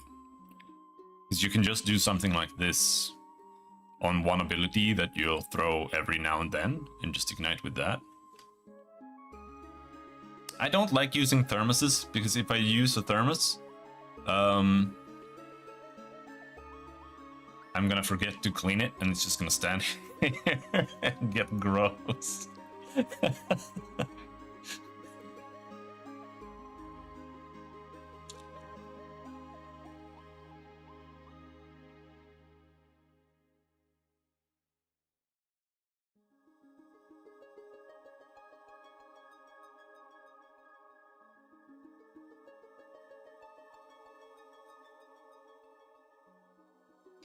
But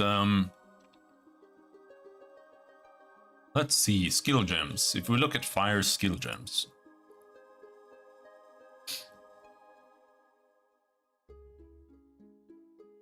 Yeah, they all use intelligence.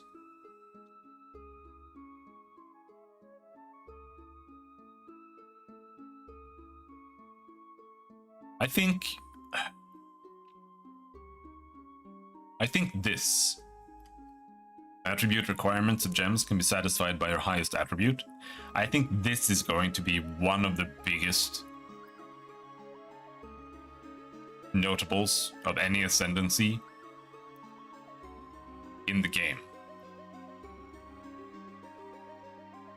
Depending on how difficult it is to get that much stats, right? So you can get like level 20 or plus of all the gems. Because this is going to mean that you can just go strength, a little bit of dex for whatever sword you want to use or whatever gear you want to use. And then you just like smash strength only, get shitloads of life, and then you can still play spells or whatever you want, no matter what. That looks really, really nice for playing hybrids and stuff, especially.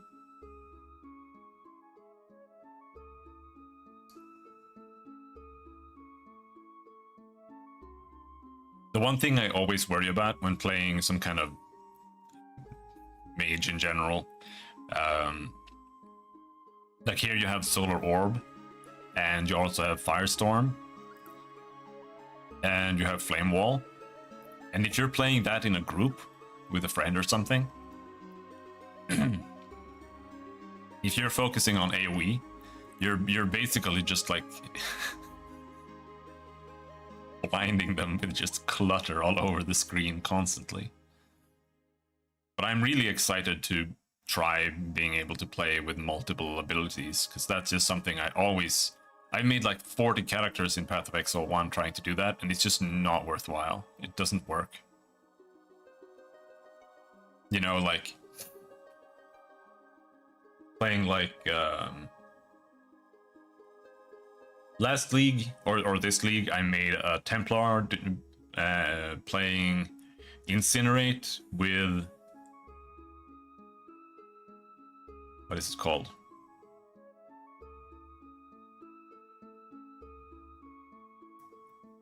The sigils, Armageddon brand, that's what they're called. With Armageddon brand, Infernal Strike, Incinerate,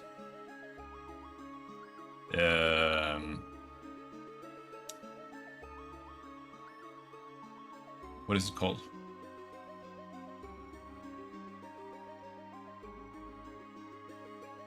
Righteous Fire.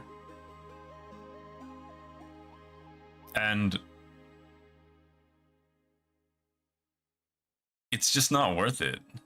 Like, I can just play all of that and just get rid of it, just play RF and Incinerate, and it'll be just as good or better. Most likely it's gonna be better and just do more damage and kill things faster if you just do that.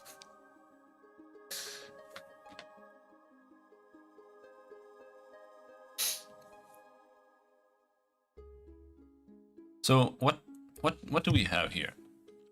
What if we look at the other spells a little bit? Chaos.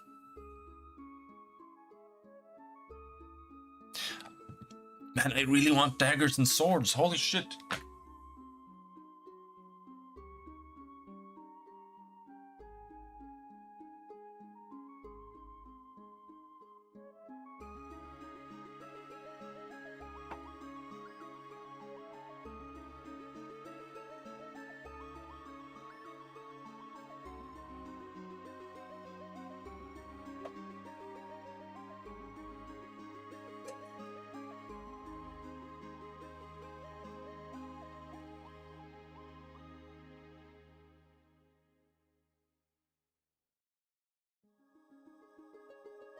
Chaos Bolt.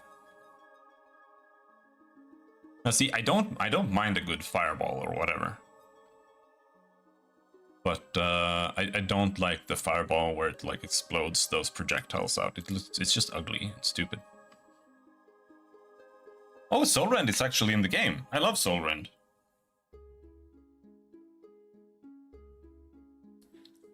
Fires a piercing projectile that seeks out enemies. Enemies hit are inflicted with a debuff that hinders them and deals chaos damage over time for a short duration. Projectiles pierce all targets. It works exactly like it does in PoE1. Soul Rend is really cool.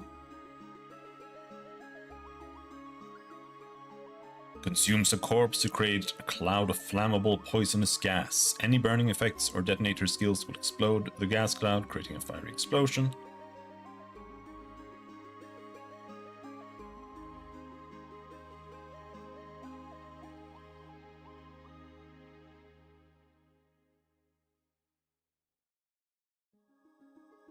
I really also want to play a melee summoner, but the melee summoner archetype is kind of...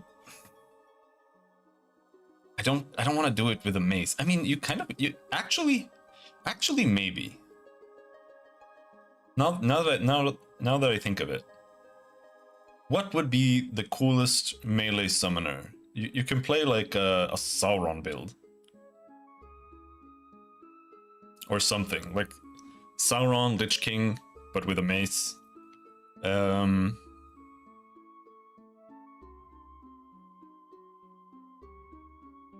Let's look at support gems for cold.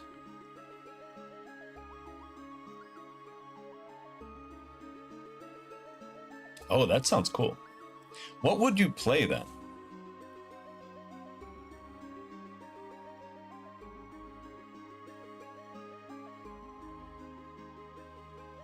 Titan?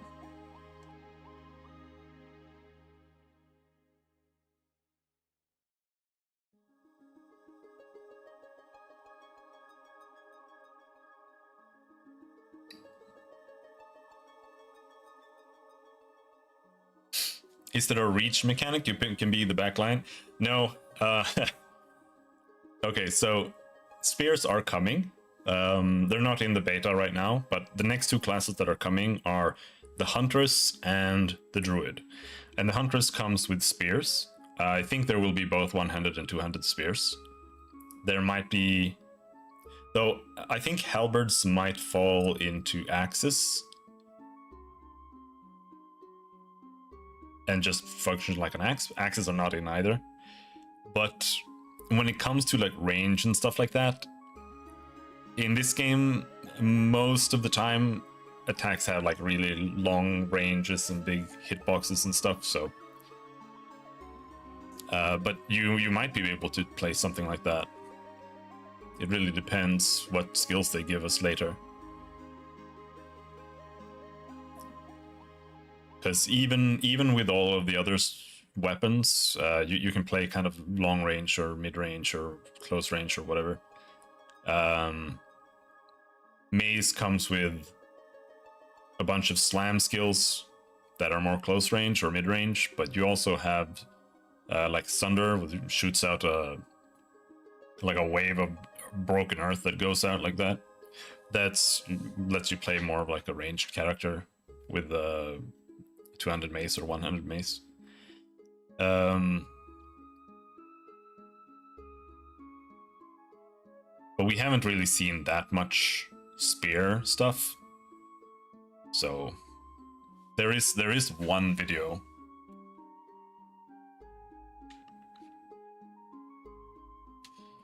You know what? I'm gonna hop on Twitch real quick and change this to a Path of Exile stream instead of Ragnarok stream, so we don't trick all the little Ragnarok boys into thinking that I give a shit about Ragnarok Online. Sorry guys. There are some Ragnarok boys here. And then I'm gonna do this.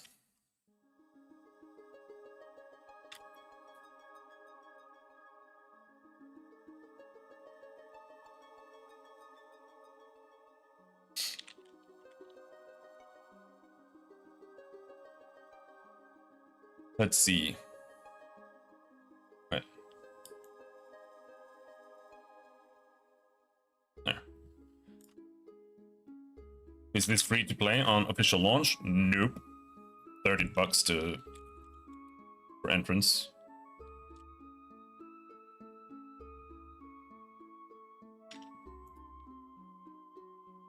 But these are some... There was like an official one.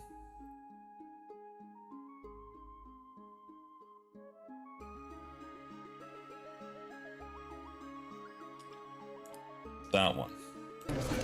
So the design of this is basically just a little town area, so you can just practice here. No. I'm just gonna Is this really the one?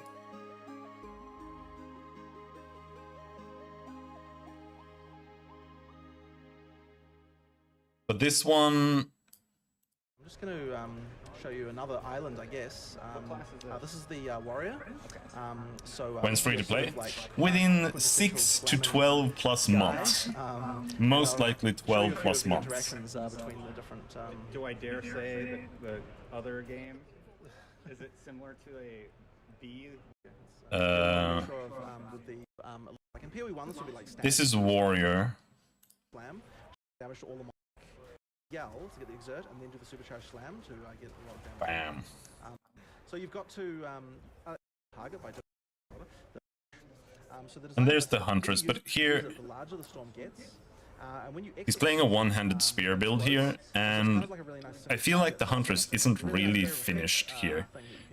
A lot of it looks kind of awkward, because she... So that's kind of like a non-obvious one as well. So like I can use dodge roll to get out of it. But there's actually more he uses an ability where he like leaps in really quick and then he can leap out again, but it looks really awkward. Like it doesn't look finished half the time. It looks okay. And then he throws some spears and stuff. Holy sheesh, scam like on Steam. It says free to play. Well, it will be free to play. So if you've got a lot of fast monsters around, then that's a really handy one. And then the other one that's kind of useful is puncture. So puncture can be useful for moving from one pack to the other. If I make this thing here, well, there's no other monsters nearby, so that's unfortunate. But effectively, it's a skill that lets you teleport towards monsters like this. And this is a beta. When you use it, the more that you're going to bleed. The more that you're going to bleed them. Anyway, it can be quite handy to use small babies aside. And then follow up with my like more single. So this guy's moving pretty fast, so I'll use spear field. I don't feel like they show off very many actually interesting spear abilities. It's just like this spear ground thing, like she stabs down into the ground and it shoots up a bunch of spears. And this, I don't like this much. This is something that like me and Kibbs have talked about before, where when you make warrior classes in RPGs, but they just end up being wizards, I don't like that. It can exist to some degree, like that existing is fine, but I want, when I'm playing a melee weapon, I don't want to feel like I'm like summoning things, really. I want to be doing things that feel like they make sense as a melee weapon practitioner, right? At least to some degree. In Diablo 3, if you play a barbarian,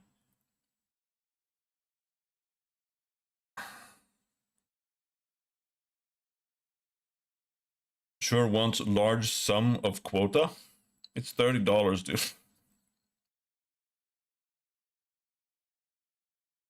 It's like literally the cheapest game to come out all year.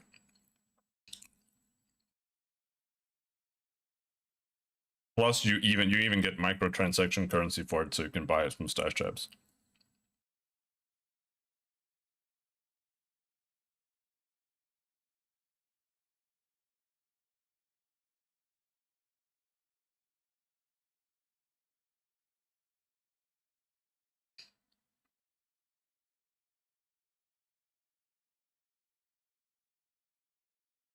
But yeah, I'm not a huge fan of that. I do but they don't show many abilities.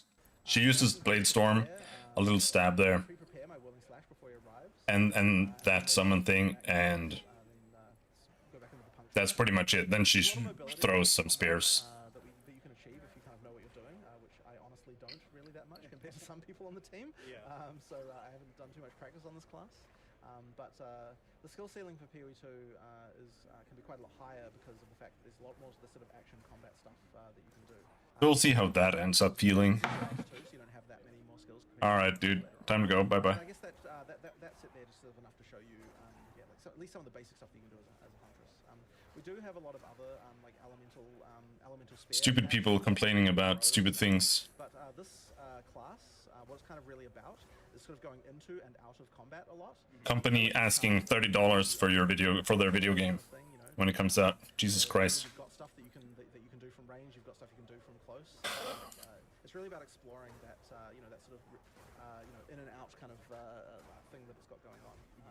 So yeah, that's kind of the main thing that.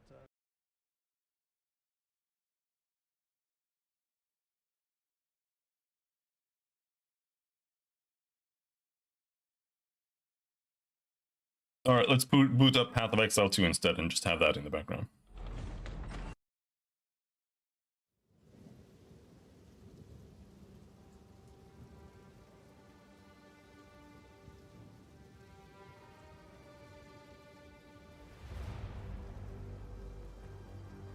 Anyway, what was I looking at? I was looking at... yeah, making a Sauron build. So how do we boot up a little notepad thing and start making some build notes?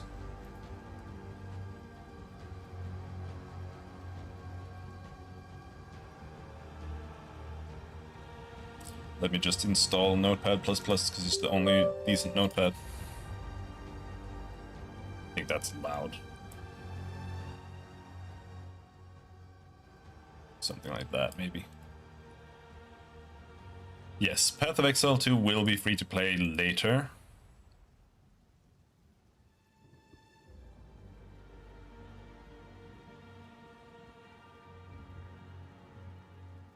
There, and then we have to fix my settings.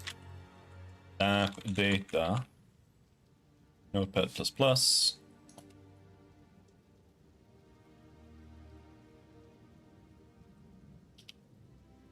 That one.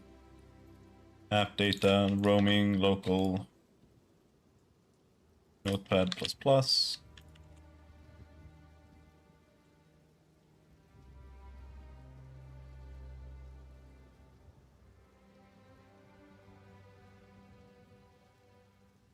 Alright, we should be good.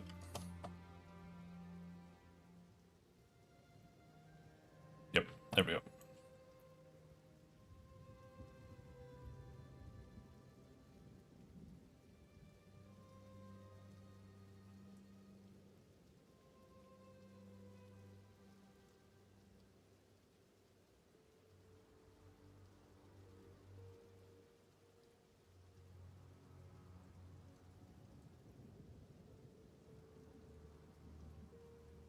All right.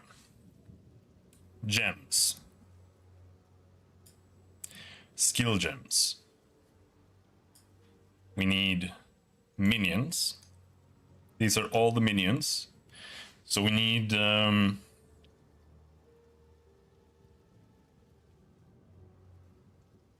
frost mages. Frost mages cost 120 to 39 spirit. What does that mean?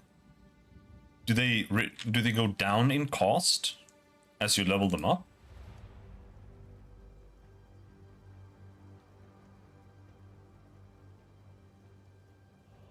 Okay, that's kind of interesting.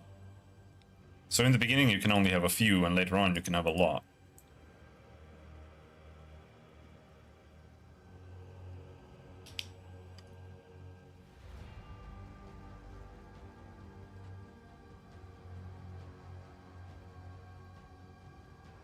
Race zombie. So skeletal brute. They can stun primed enemies.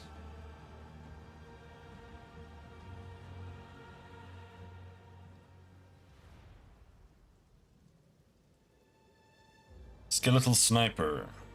The warriors are shit. As far as I understand, the warriors are shit.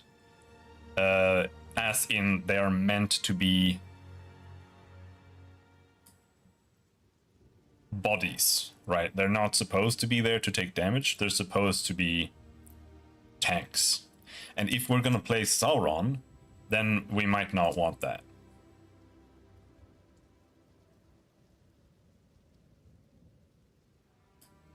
Though maybe we do. I don't know. I feel like this really depends on Skeletal Warrior, 20 Spirit, Tank. And then you got Skeletal Sniper, 30 Spirit. Well, obviously ranged. Poison Cloud. Wait, what the fuck?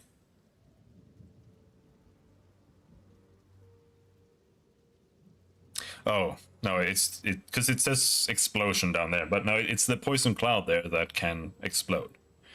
But you don't need to do that.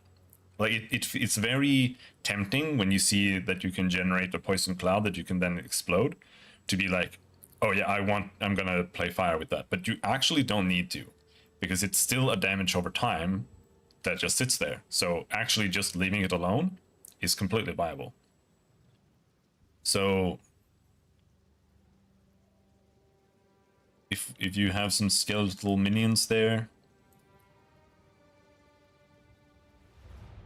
but you have these, right? Like you have the brutes, they're for stunning.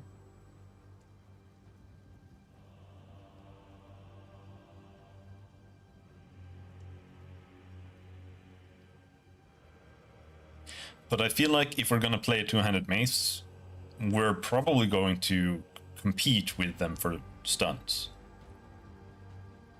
So maybe having reavers instead. Come on. Did the site go down? Or is it just the reaver that's bugged? Anyway, frost mages.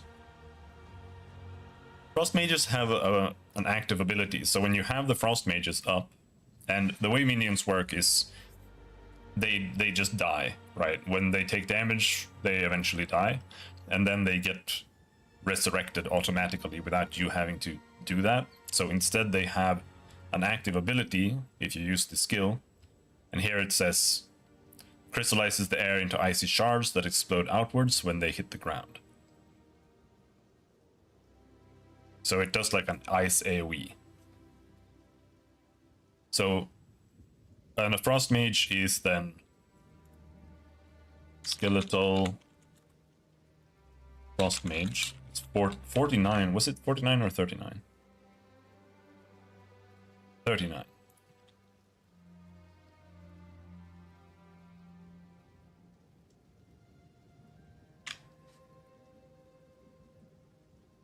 Right, and then the question is, how many do we actually want? Because I think you can get like 300 spirit or something. I'm not sure. Like that's my impression is that you can get up to like 600 spirit if you really stack it. But because a scepter gives you like 200 on its own, right?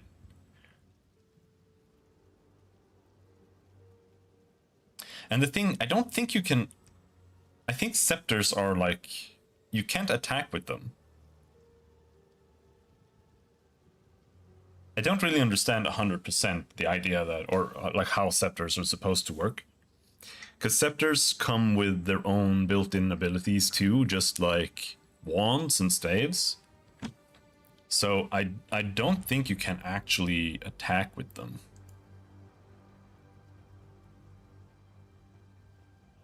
Scepter. Like, it just gives you increased spirit, allies in your presence deal more damage, allies in your presence, allies in your presence. Yeah, you can't attack with them. It's like and then they're not showing any there.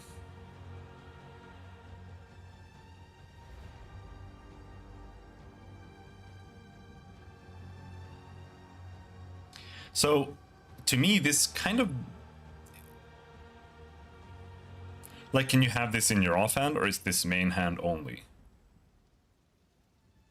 Is my first question. Because in that case, you could play like a mace. You could even play a two-handed mace in your main hand and a scepter in your offhand. But these might be main hand only weapons. Or maybe you can dual wield them. We don't actually know how dual wield works yet. When it comes to having like two different weapons. So we'll have to see. I really hope it works the way that I think it should work in Path of Exile 1, but doesn't. Where in Path of Exile 1, when you dual wield, you get an attack speed bonus and you get a block chance. And then when you attack, you alternate between the weapons, right? Unless the skill says that it uses both weapons simultaneously. But if you, for example, use a sword and a dagger in Path of Exile 1, and you then have an ability that requires a sword, then you simply can't use that ability. Like, it won't just attack with one weapon. You're dual wielding scepters, so it requires main hand. Because I don't mind if we can't dual wield scepters, but it would be good if you could have it in your offhand, right? But it might be main hand only.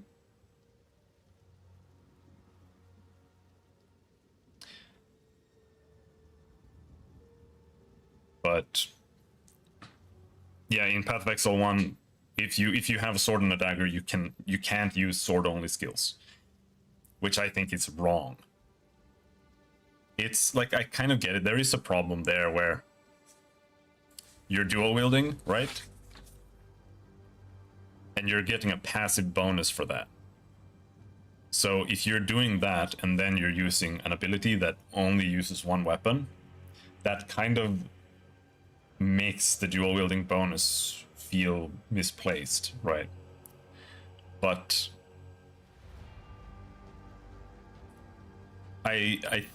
from what I understand, they've changed how it works, so we'll have to see.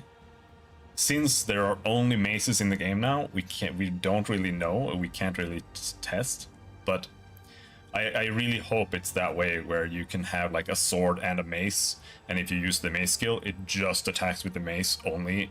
You use the sword, it just uses the sword, and that's it. I don't think it really needs to be more complicated than that.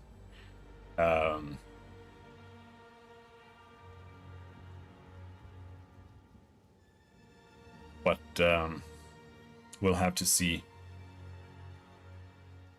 Because there is the problem of, like, if you're dual wielding, what's the point? As well. Over just using a shield.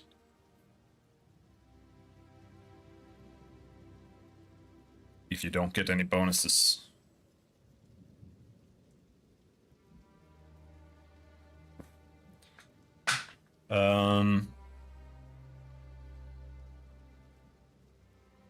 But either way, let's assume we can't have a scepter in the offhand, and we'll just focus on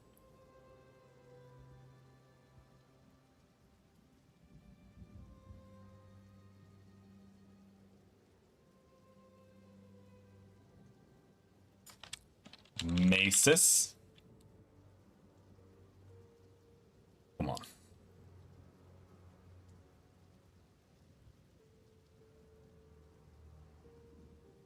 Warrior.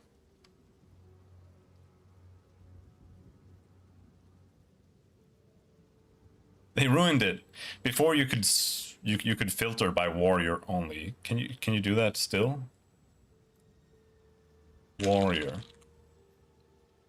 Nope.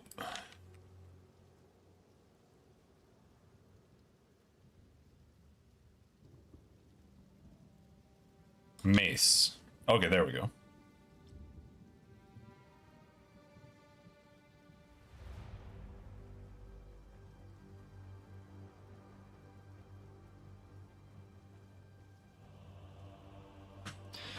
You can only dual wield 2 of the same class of weapons. I think that is bad. That is genuinely bad. I hope that they address that. I really dislike that a lot, if that's the case. But we'll have to see it, I guess.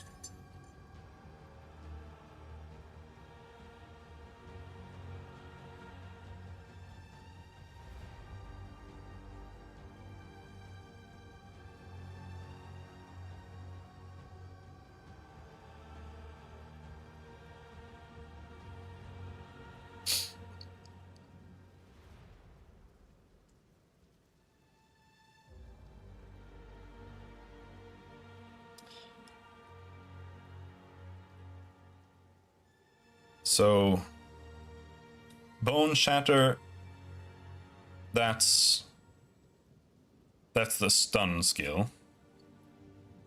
Which one is it? Perfect Strike? No. Is Scepter offhand only?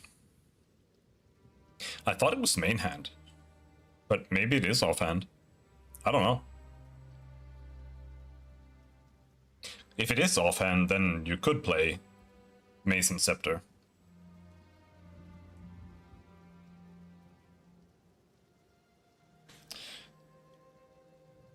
But there's... Yeah, this one. It is AoE too, is it? Attack with a forceful blow, knocking enemies back and weakening their armor. So this is important. Armor Breaker. AoE knockback. Because that is the intro to Lord of the Rings, where Sauron is just smashing them with the mace and they're just flying around, right? Can I play PS5? No. 5 hours.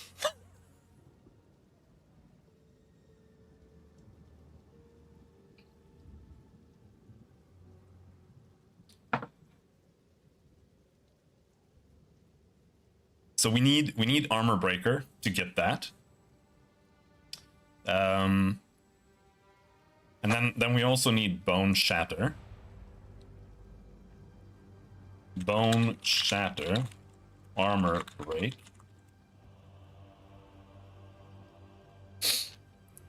And what else? Yes, you're like... That's the thing with any old info for this game. They change so much so frequently.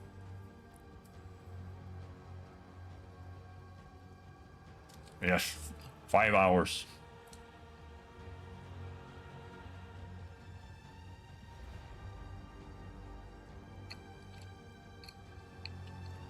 What the fuck is hours in Japanese? I don't know. I don't remember.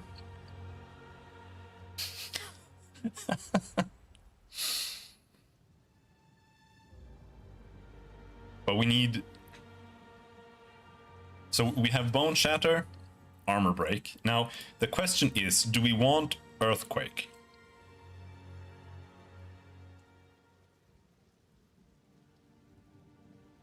I don't know if Earthquake is Sauron. Supercharged Slam. Channel to charge up a heavy swing, drawing earth from the ground to enlarge your mace. I'm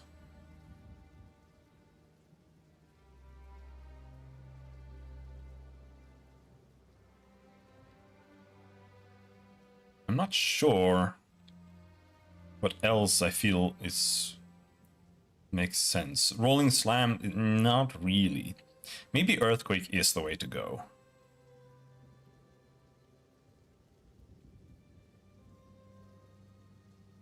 Because I don't like this. Perfect Strike because it releases a wave of fire, but maybe?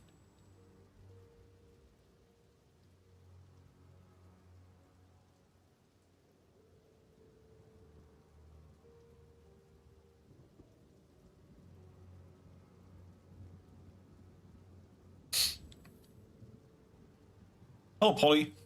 We did just look at the Hunter's video clip from ages back. But yeah, I'm interested in seeing what more abilities they have and also how it feels different if you have a two-handed spear. Because they haven't shown two-handed spears at all.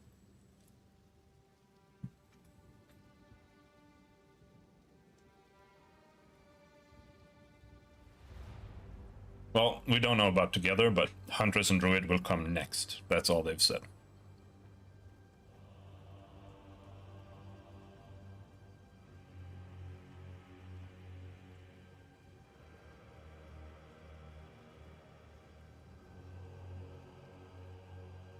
But let's go with Perfect Strike, question mark. Fire away.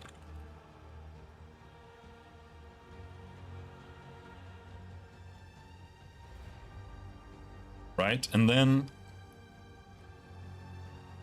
Spirit Gems.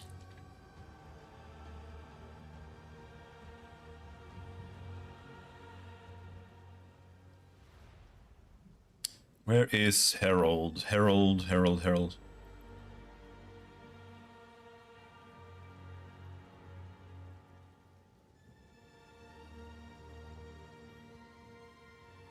Am I blind?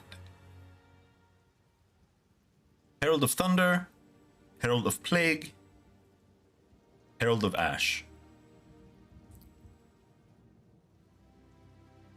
But there's no Ice Herald here. There used to be. I think maybe they've just missed it. Anyway, I'll be right back. Bathroom.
There we go.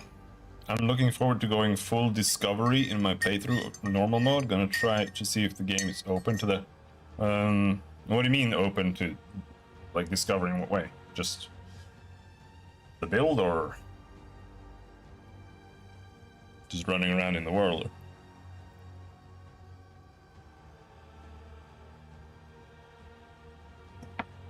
I can tell you that builds will be across the board much more viable in this game than it is in Path of Exile 1, because accuracy is a lot easier to get. You can just get accuracy instantly, whatever level you want, and you don't need to get health, because you just get more health when you level up now. So it's a lot easier. You more just focus on, like, what, like, do I get some armor? Do I go get more damage? And it's a lot easier when it comes to that. So I'll say it's probably going to be a lot easier to just make functional builds in this game than it is in 1.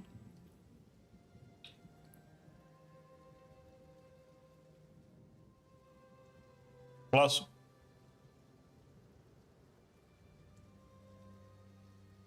another issue with Path of Exile 1 when it comes to builds is that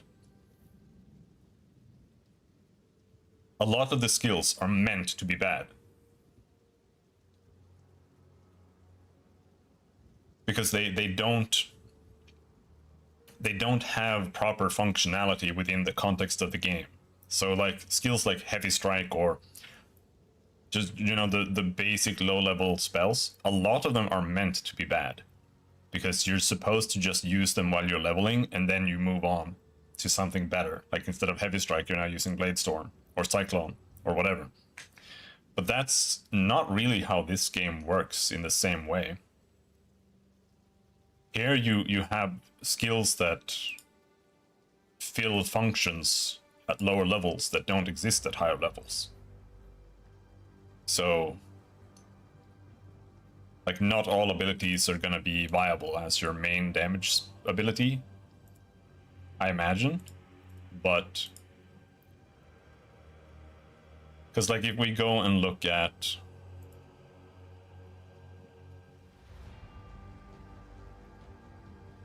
Warrior, don't remember where I found this shit.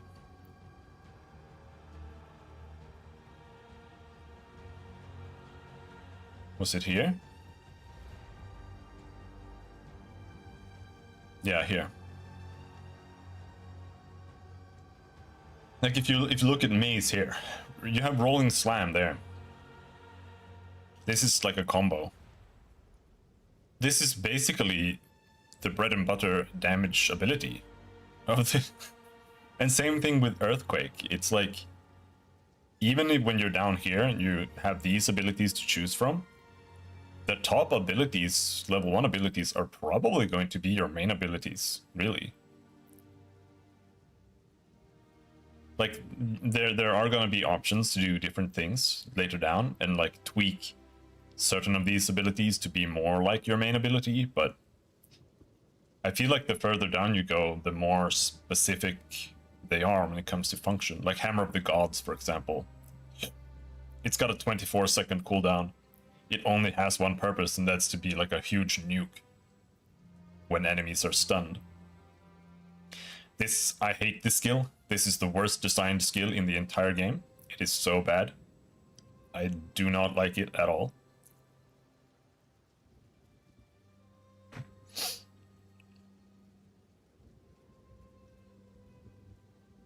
Because it's mandatory.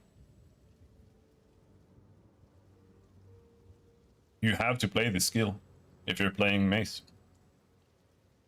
Until they add more mandatory skills that you can pick instead, maybe. It's not good.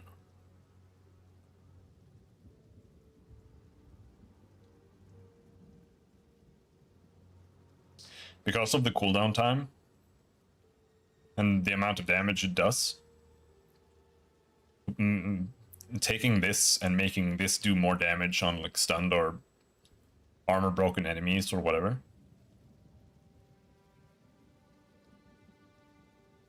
is going to be more damage than you can do in any other way during that small window. That's the problem there.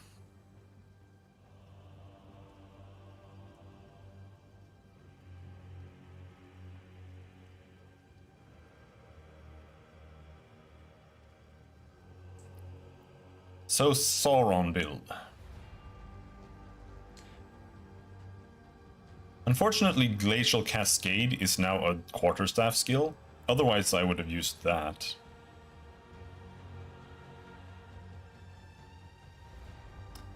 But if we're gonna do like a Frost Hammer thing, that's kind of difficult. Ice Nova.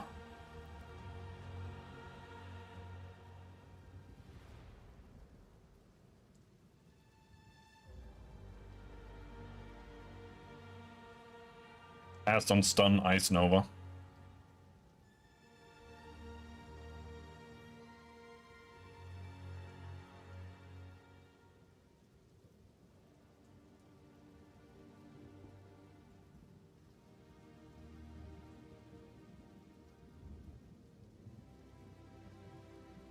Let's look at support gems again. Cold. All cold are int.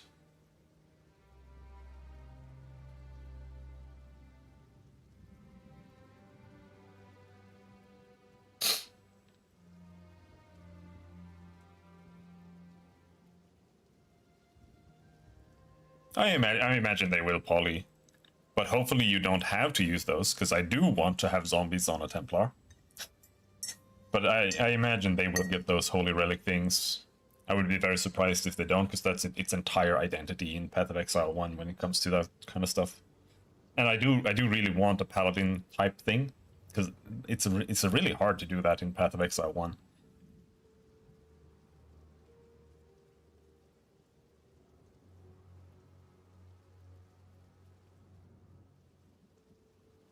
Ice Bite. Alright, so what do all of these things do? Cold Infusion, that's just extra cold damage.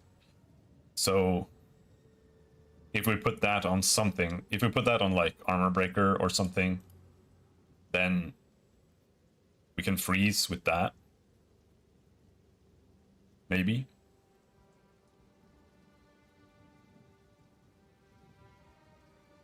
I really like Leap Slam, but I don't like Sauron doesn't Leap Slam. Let's be real.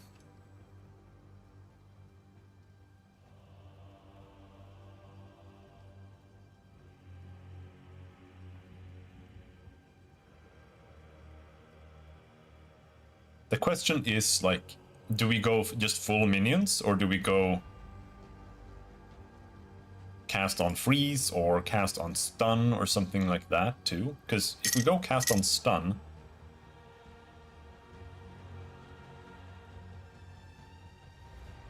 that's like 4 minions, I think. Though they showed cast on stun at some point, but it doesn't exist in these lists. They haven't shown it here. And I think it might come with the druid. If it's not in, it's going to come with the druid. Because in the druid video, they show off cast on stun for the druid. But it doesn't exist here.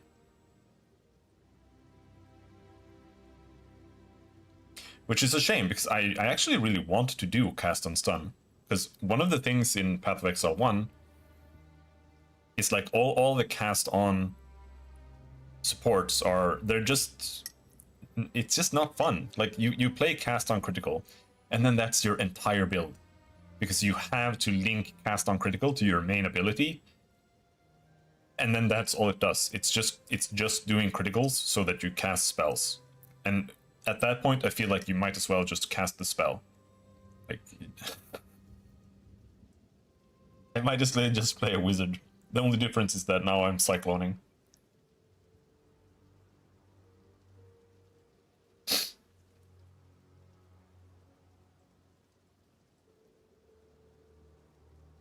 Oh yeah, you have Comet, of course. Cast on stun, Comet. Hello, Ann Clark, how's it going? Arctic armor.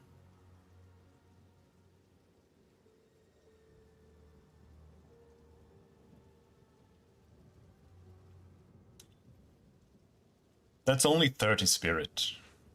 What is cast on freeze? 60 spirit. I thought it was. I think they reduced it. I think a lot of these were 100 before.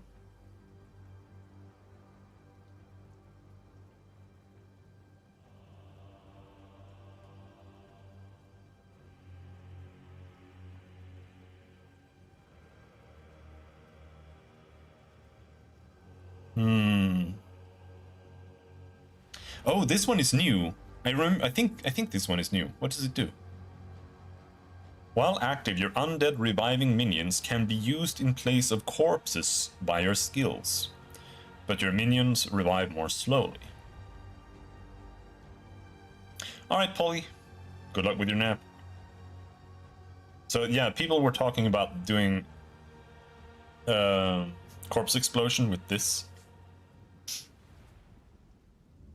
Because it basically means that you have an endless source of corpses, especially for bosses. Like if the bosses couldn't just one-shot this shit.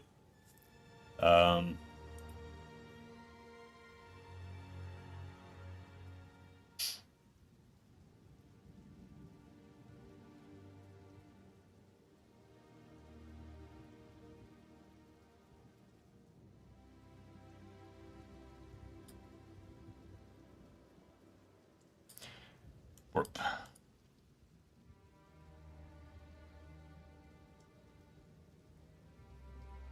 Then you have a bunch of corpses you can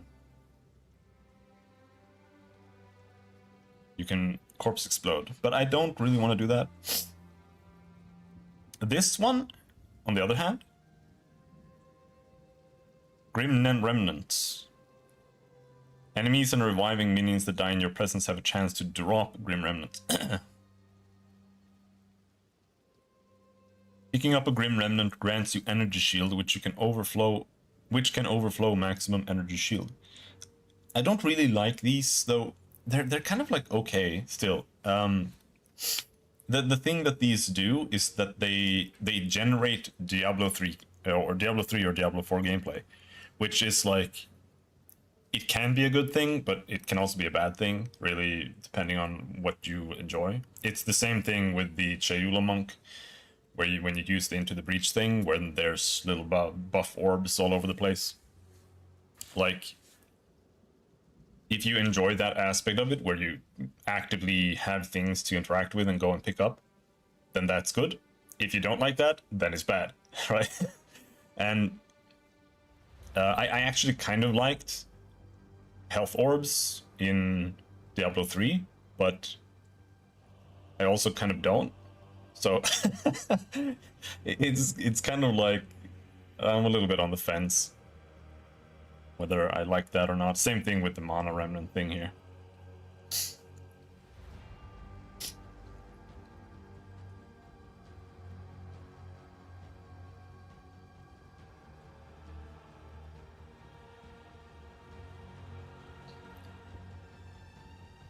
Now,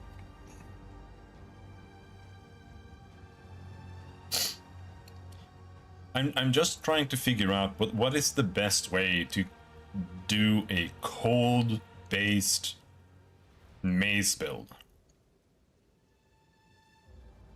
Because going fire is easy, you just go and pick up Avatar of Fire. But cold is a little different, right?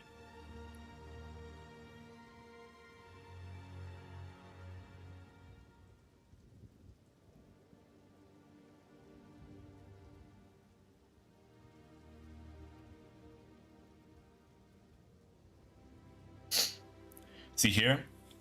This is why I was looking at Perfect Strike. I don't like the fire wave. Maze build? No, I'm maze build. With a C.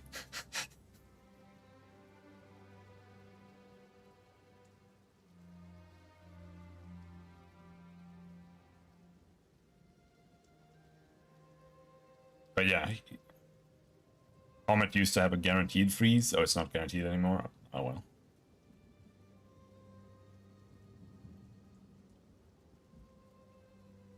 But I like the cast on stun concept, because now we can stun bosses. Because that was one of the things in Path of Exile 1, right? Like, there were too many on-kill things. I really liked ball gems, but for the longest time, it was literally just for mapping. Like, you're just going around whenever you're killing random things, and for bosses, it's like useless.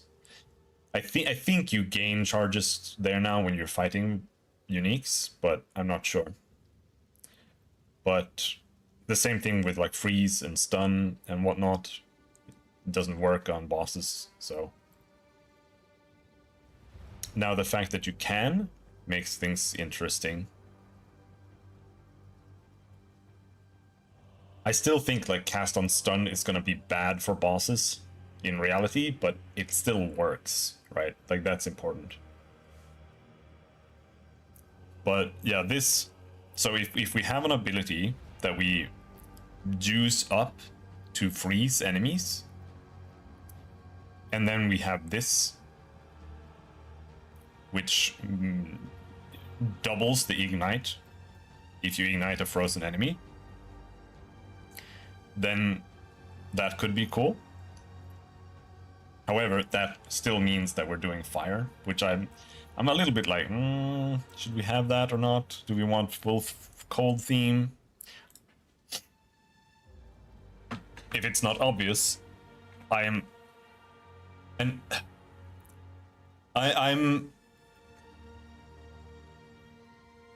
kind of player, like, I don't like making builds that are just like mechanically optimized.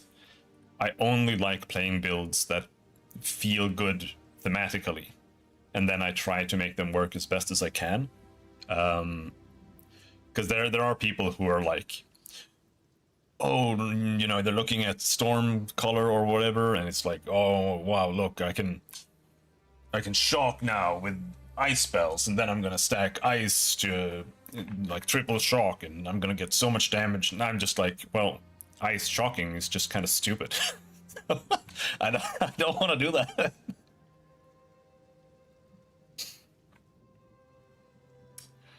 Yeah.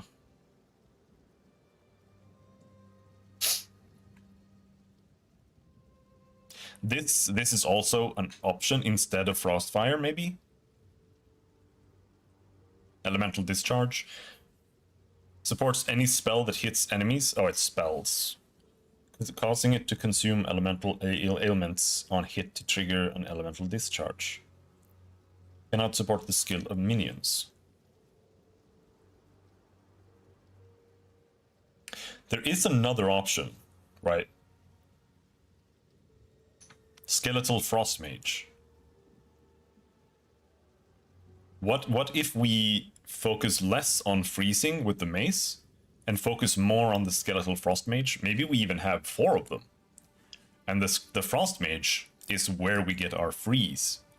And then we have things here that we put on our melee abilities that take advantage of freeze. That could be something. So then when our Frost Mage freezes something, we can bonk it. Now, this here is spell only, unfortunately, but what if we search for Shatter? Jesus Christ, come on. Nothing?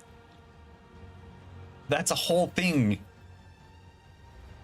There has to be something that says Shatter in here. But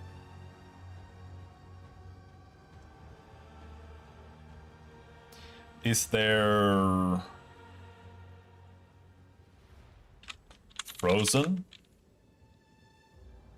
Freeze? Deep Freeze? No.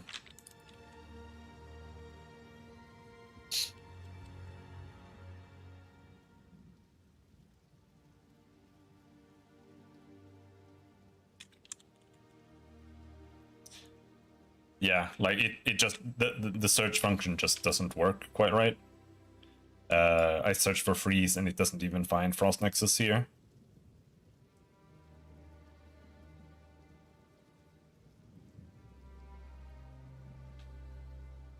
And it says freeze right there.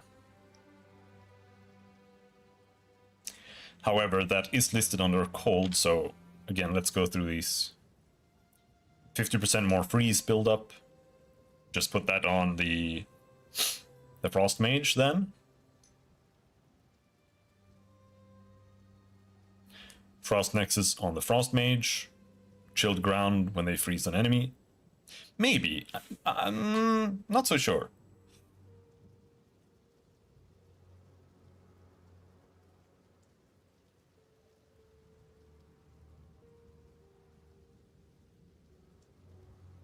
Supports attacks you use yourself. Freezing an enemy with supported skills infuses all of your attacks with cold damage for a short duration. This could be good. We could make, like, we can have the Frost Mages freeze. And then we can make one of our other abilities also freeze. Like maybe Armor Breaker. That's our AoE knockback. So what if that freezes too? And then we put...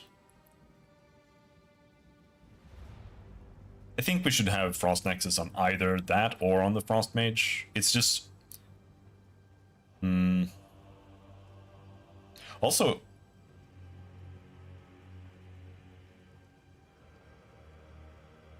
Right, the supports have cost multipliers. But I don't think that is a reservation multiplier. I think you can just put whatever you want on them, and it won't affect the spirit. Deep freeze, increased freeze duration. I don't... That really depends on how long the freeze is, right?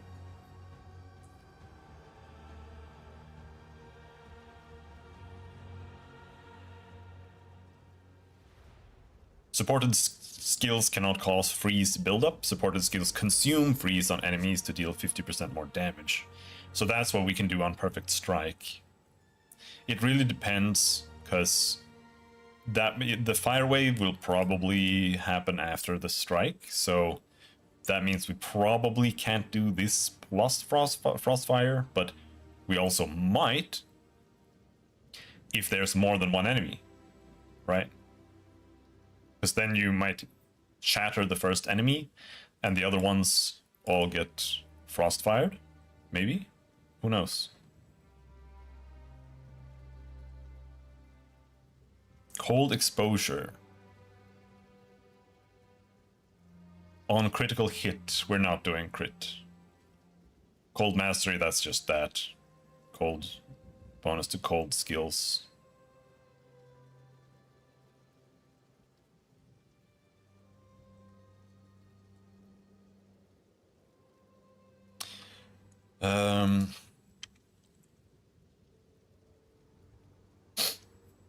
What about elemental proliferation? Is that still a thing?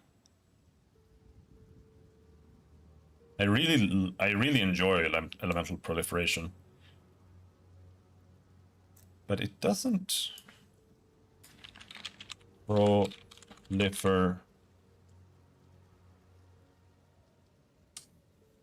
It was a support in some videos, but maybe they removed it.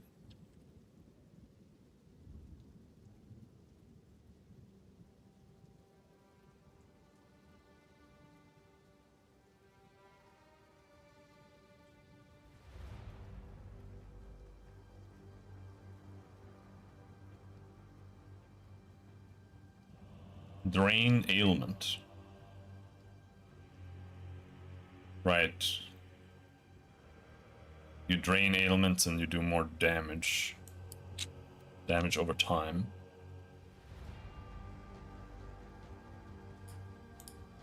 What if we check attack only?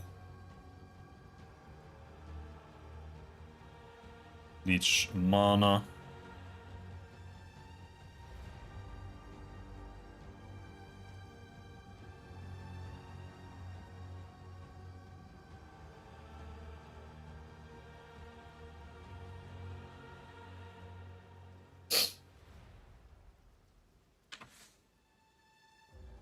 Discombobulate.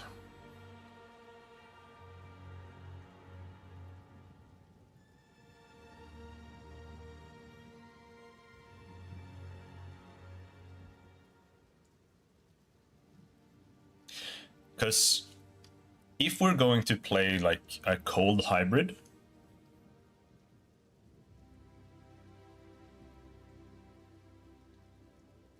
we could also look for maces that have fists and cold rolls. I've never actually played that before. I think I played a ranger once, where I played a melee frost damage build, which was garbage. But that way we could look for weapons that do cold damage as well. And then we can do stuff that way with freeze. Instead of trying to only get cold via support gems, we can do it that way.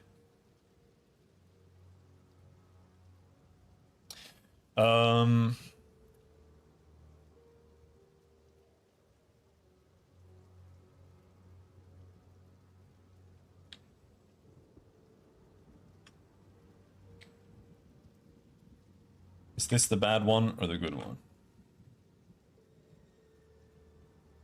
Because there are some planners. I think that there are like two guys who are competing to make a planner.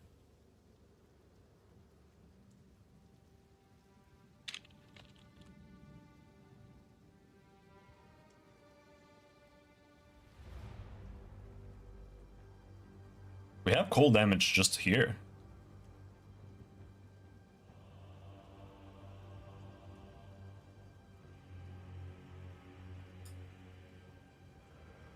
So if we're playing a Titan, it's quite close.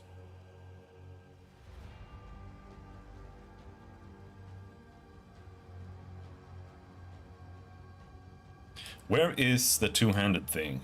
There, Giant's Blood.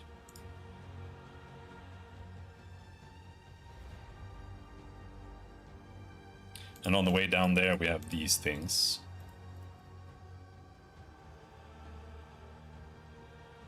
Because then, if we can do that, then we can have a two-handed mace and a scepter.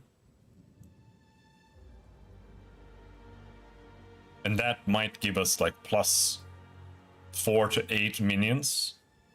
Or we'll be able to do more meta gems on top of our minions. Because I do like the meta gems too. Like Cast on Stun and Arctic Armor.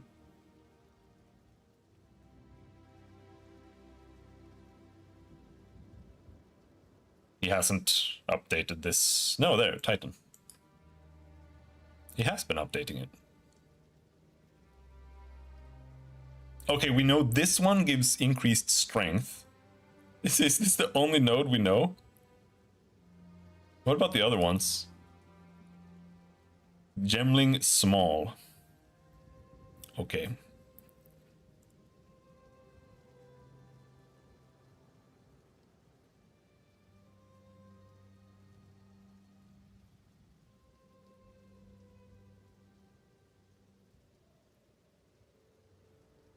We might not even know that one.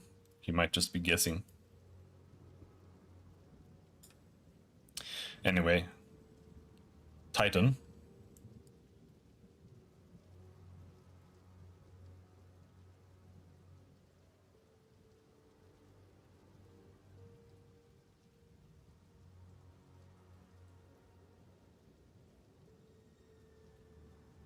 Hits are crushing blows.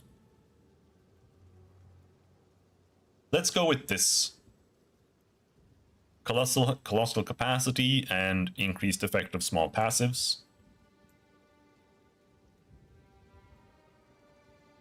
And that's for a good reason. So we do that and then more damage against heavy stunned enemies, maybe.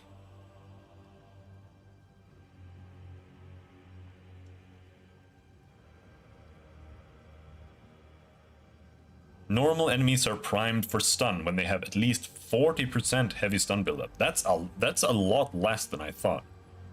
On unique, it's 80%. I thought it was gonna be like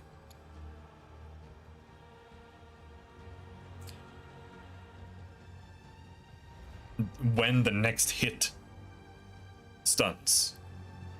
That's when they count for primed for stun. But it's more like a stun cull. That's kind of cool.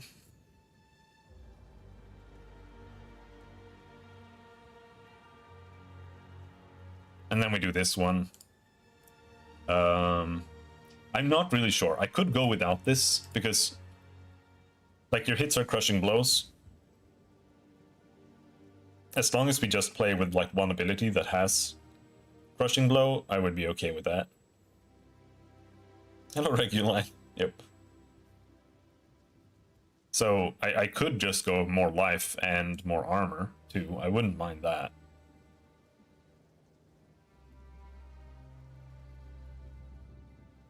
And the reason for getting the more effective small passives is if we're going to play this Giant's Blood, double attribute requirements of weapons. What is the attribute requirement of a two-handed mace? Like, is that gonna end up being 300, right? And then we also might need like almost 200 intelligence. That's why I think that would be really, like, if we're gonna go hybrid two-handed mace, Giant's Blood, we definitely need that for sure.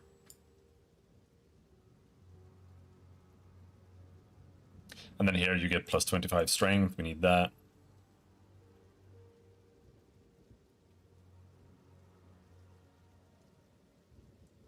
This is kind of interesting too. Armor, increased melee damage. More stun buildup.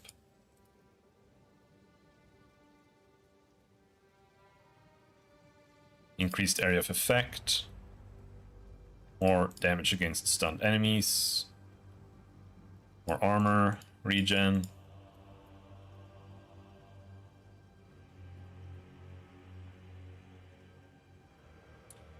And war cries. And then we go down here and we take these, because here you get increased area of effect if you've stunned an enemy with a two-handed melee weapon recently. Because what that would mean, or what it might mean, is if we play cast on stun, we're always going to get a 30% increase AoE on Frost Nova. And then we continue down just all the way here, there, and take Giant's Blood.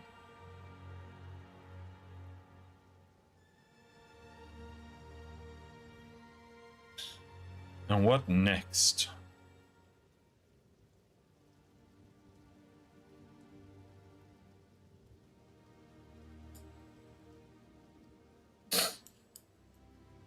The question is, do we go from here, maybe? What do we have here? Regenerate life while affected by any damaging ailment. That sounds pretty good. Totems, global defenses, increased effect of auras. I don't feel like... Are auras even available? Is that even a thing right now? Because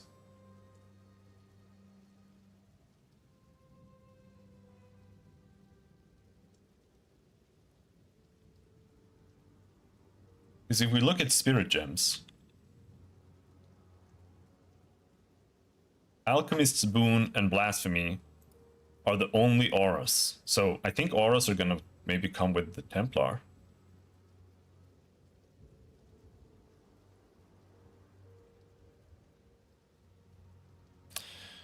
Yes, it's right above there on the main website. Anyway, you can download it right now, but you can't play until. 4 hours and 22 minutes.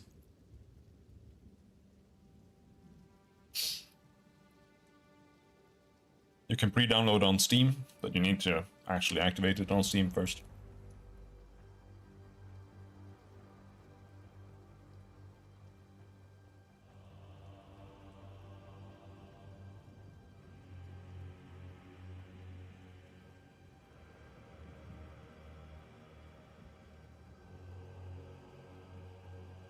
Now, if we had swords, this would be so much cooler. But right now, this is more like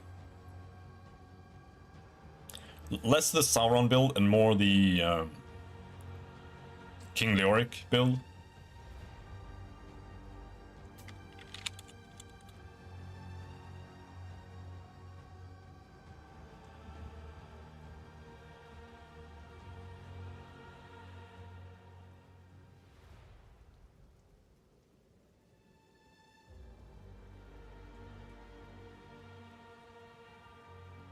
Hello, Beefio.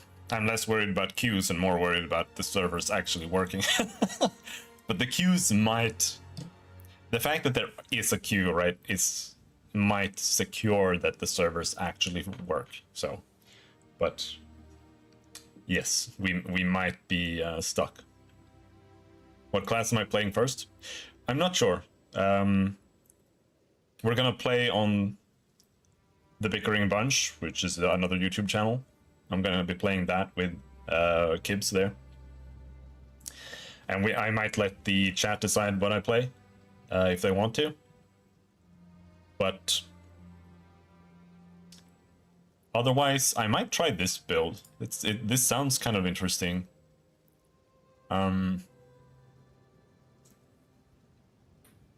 Is Sauron one-handing a great mace, or is he one-handing a mace for his size? Big thing. That's a good question.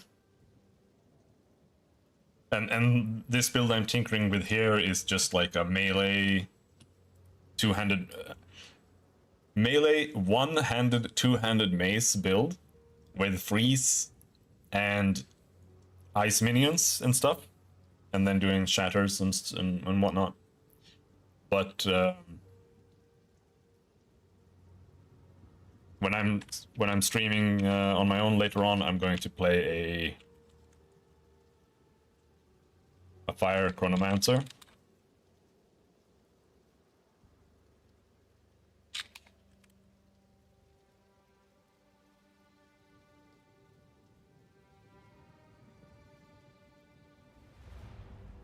And we are going to use Living Bomb, question mark? Item spell, question mark? We're going to use Flame Wall. Supports. Question mark. Increased AoE. Question mark.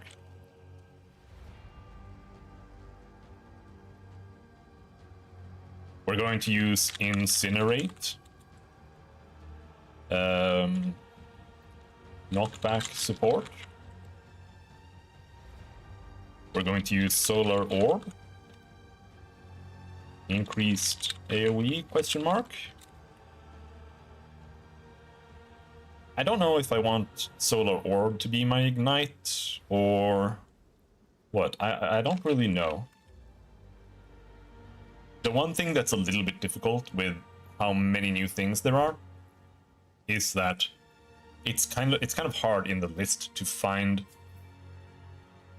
the support gems that make sense, because there's so many to go through now. But in game they'll have a recommended list and stuff, so you can start there and then see. But we'll just have to see as we go along. And then we're gonna have Flame Blast, faster casting, question mark.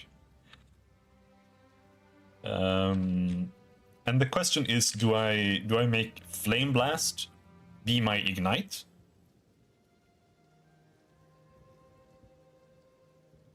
Because Incinerate does also Ignite.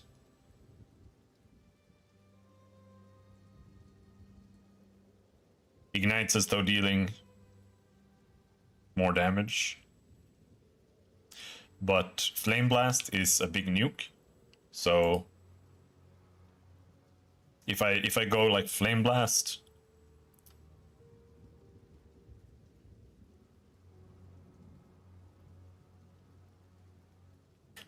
$200% more damage per stage, and it does 101 fire damage.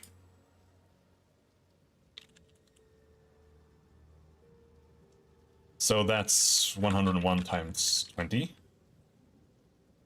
right? So that's very, very much damage. Yeah, it's not letting you log in because the servers are not up yet. You have to wait for another 4 hours.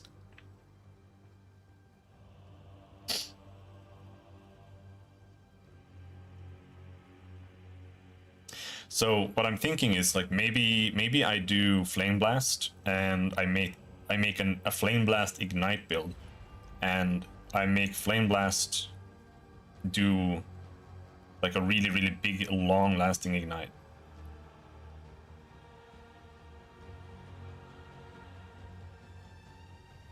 Flame Blast monster? What does that mean?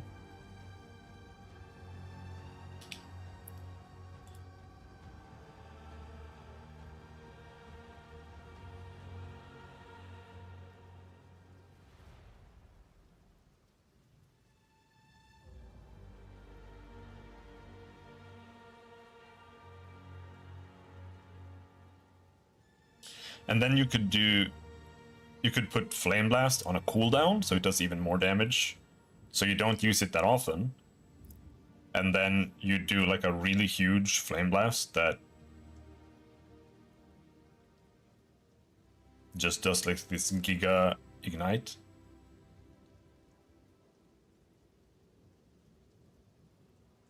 But yeah, something like that. And then we're gonna have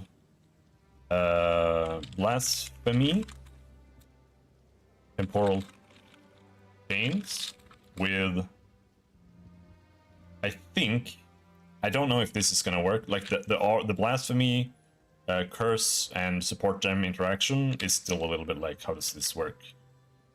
But we need, it's called Ritualistic Curse.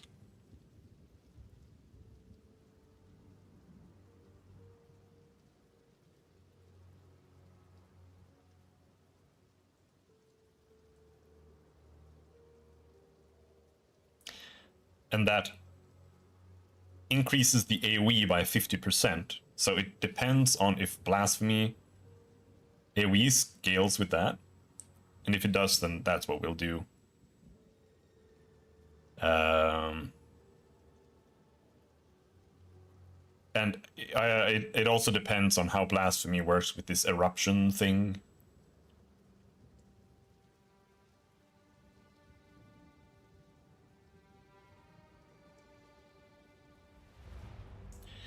And we'll also give it heightened curse.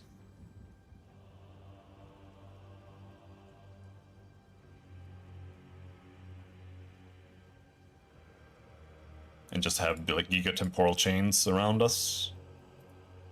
Right? And what else?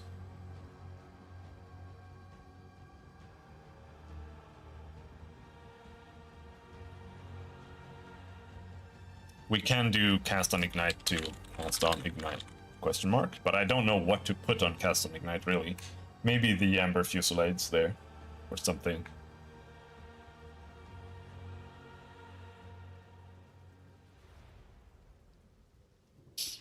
Time of Need, question mark.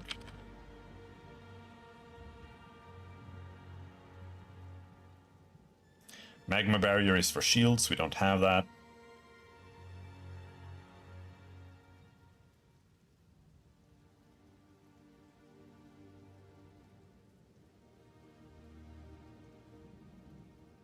Blasphemy is a 60 reserve curse.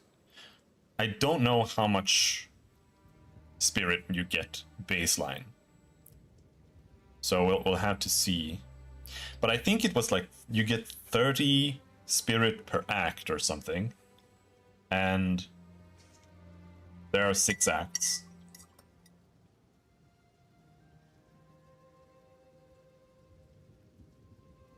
So that's 180 minimum.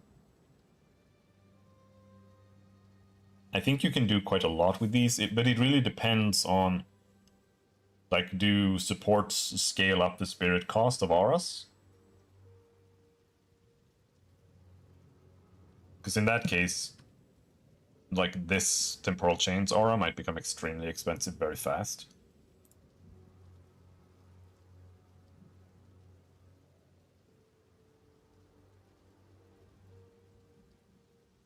Blink could be cool. I don't really know.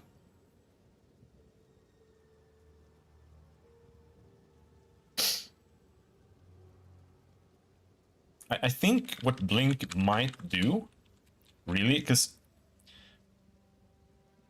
Blink replaces the dodge with a teleport, right? So does that let the dodge roll, like, go up cliffs and stuff? Or does it rather, like, because it is a persistent buff, so that might mean that you can put, like, vitality and stuff on it to make this your own, like, personal aura.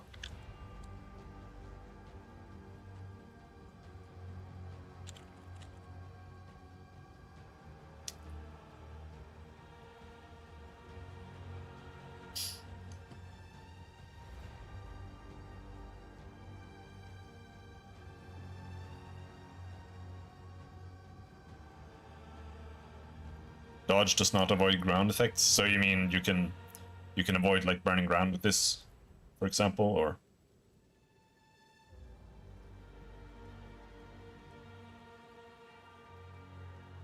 Right. It's like an improved iframe, a little bit.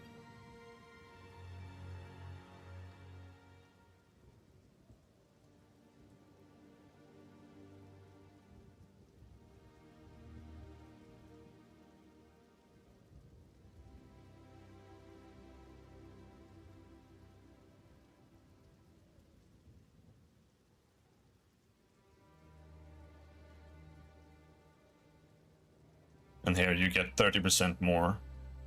Now this, it specifically gives you 10 reservation to add clarity, so that'll be like 70 to do.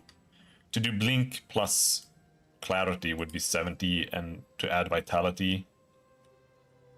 Imagine if these were in the right order.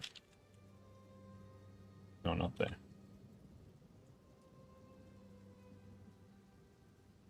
Vitality is 20. Okay. So this is then 90 spirit. While this, we don't know, right? Like 62 question mark spirit.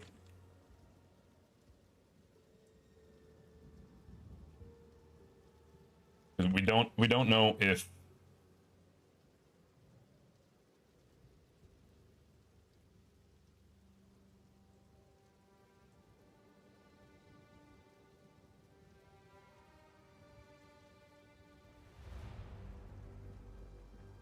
"60 spirit per socketed curse." That's all it says.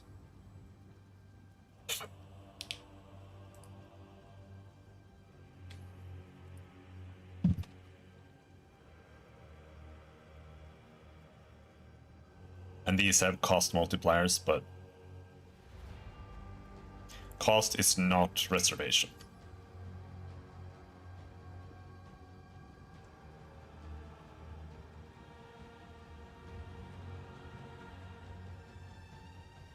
There's also, yeah, you get like I think they said 30 per act, something like that. So, like I said, it would be like 180 baseline minimum or something like that.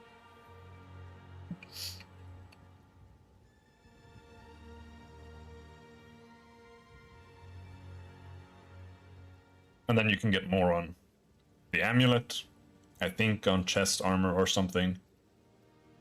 I don't know if it's on all gear. Be right back.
Okay, so unfortunately I blew my nose and I got a huge nosebleed because my nose is fucking retarded. So I'm gonna go and install my proper GPU because my computer's not set up properly, and take care of some things, and we'll be on the bickering bunch later.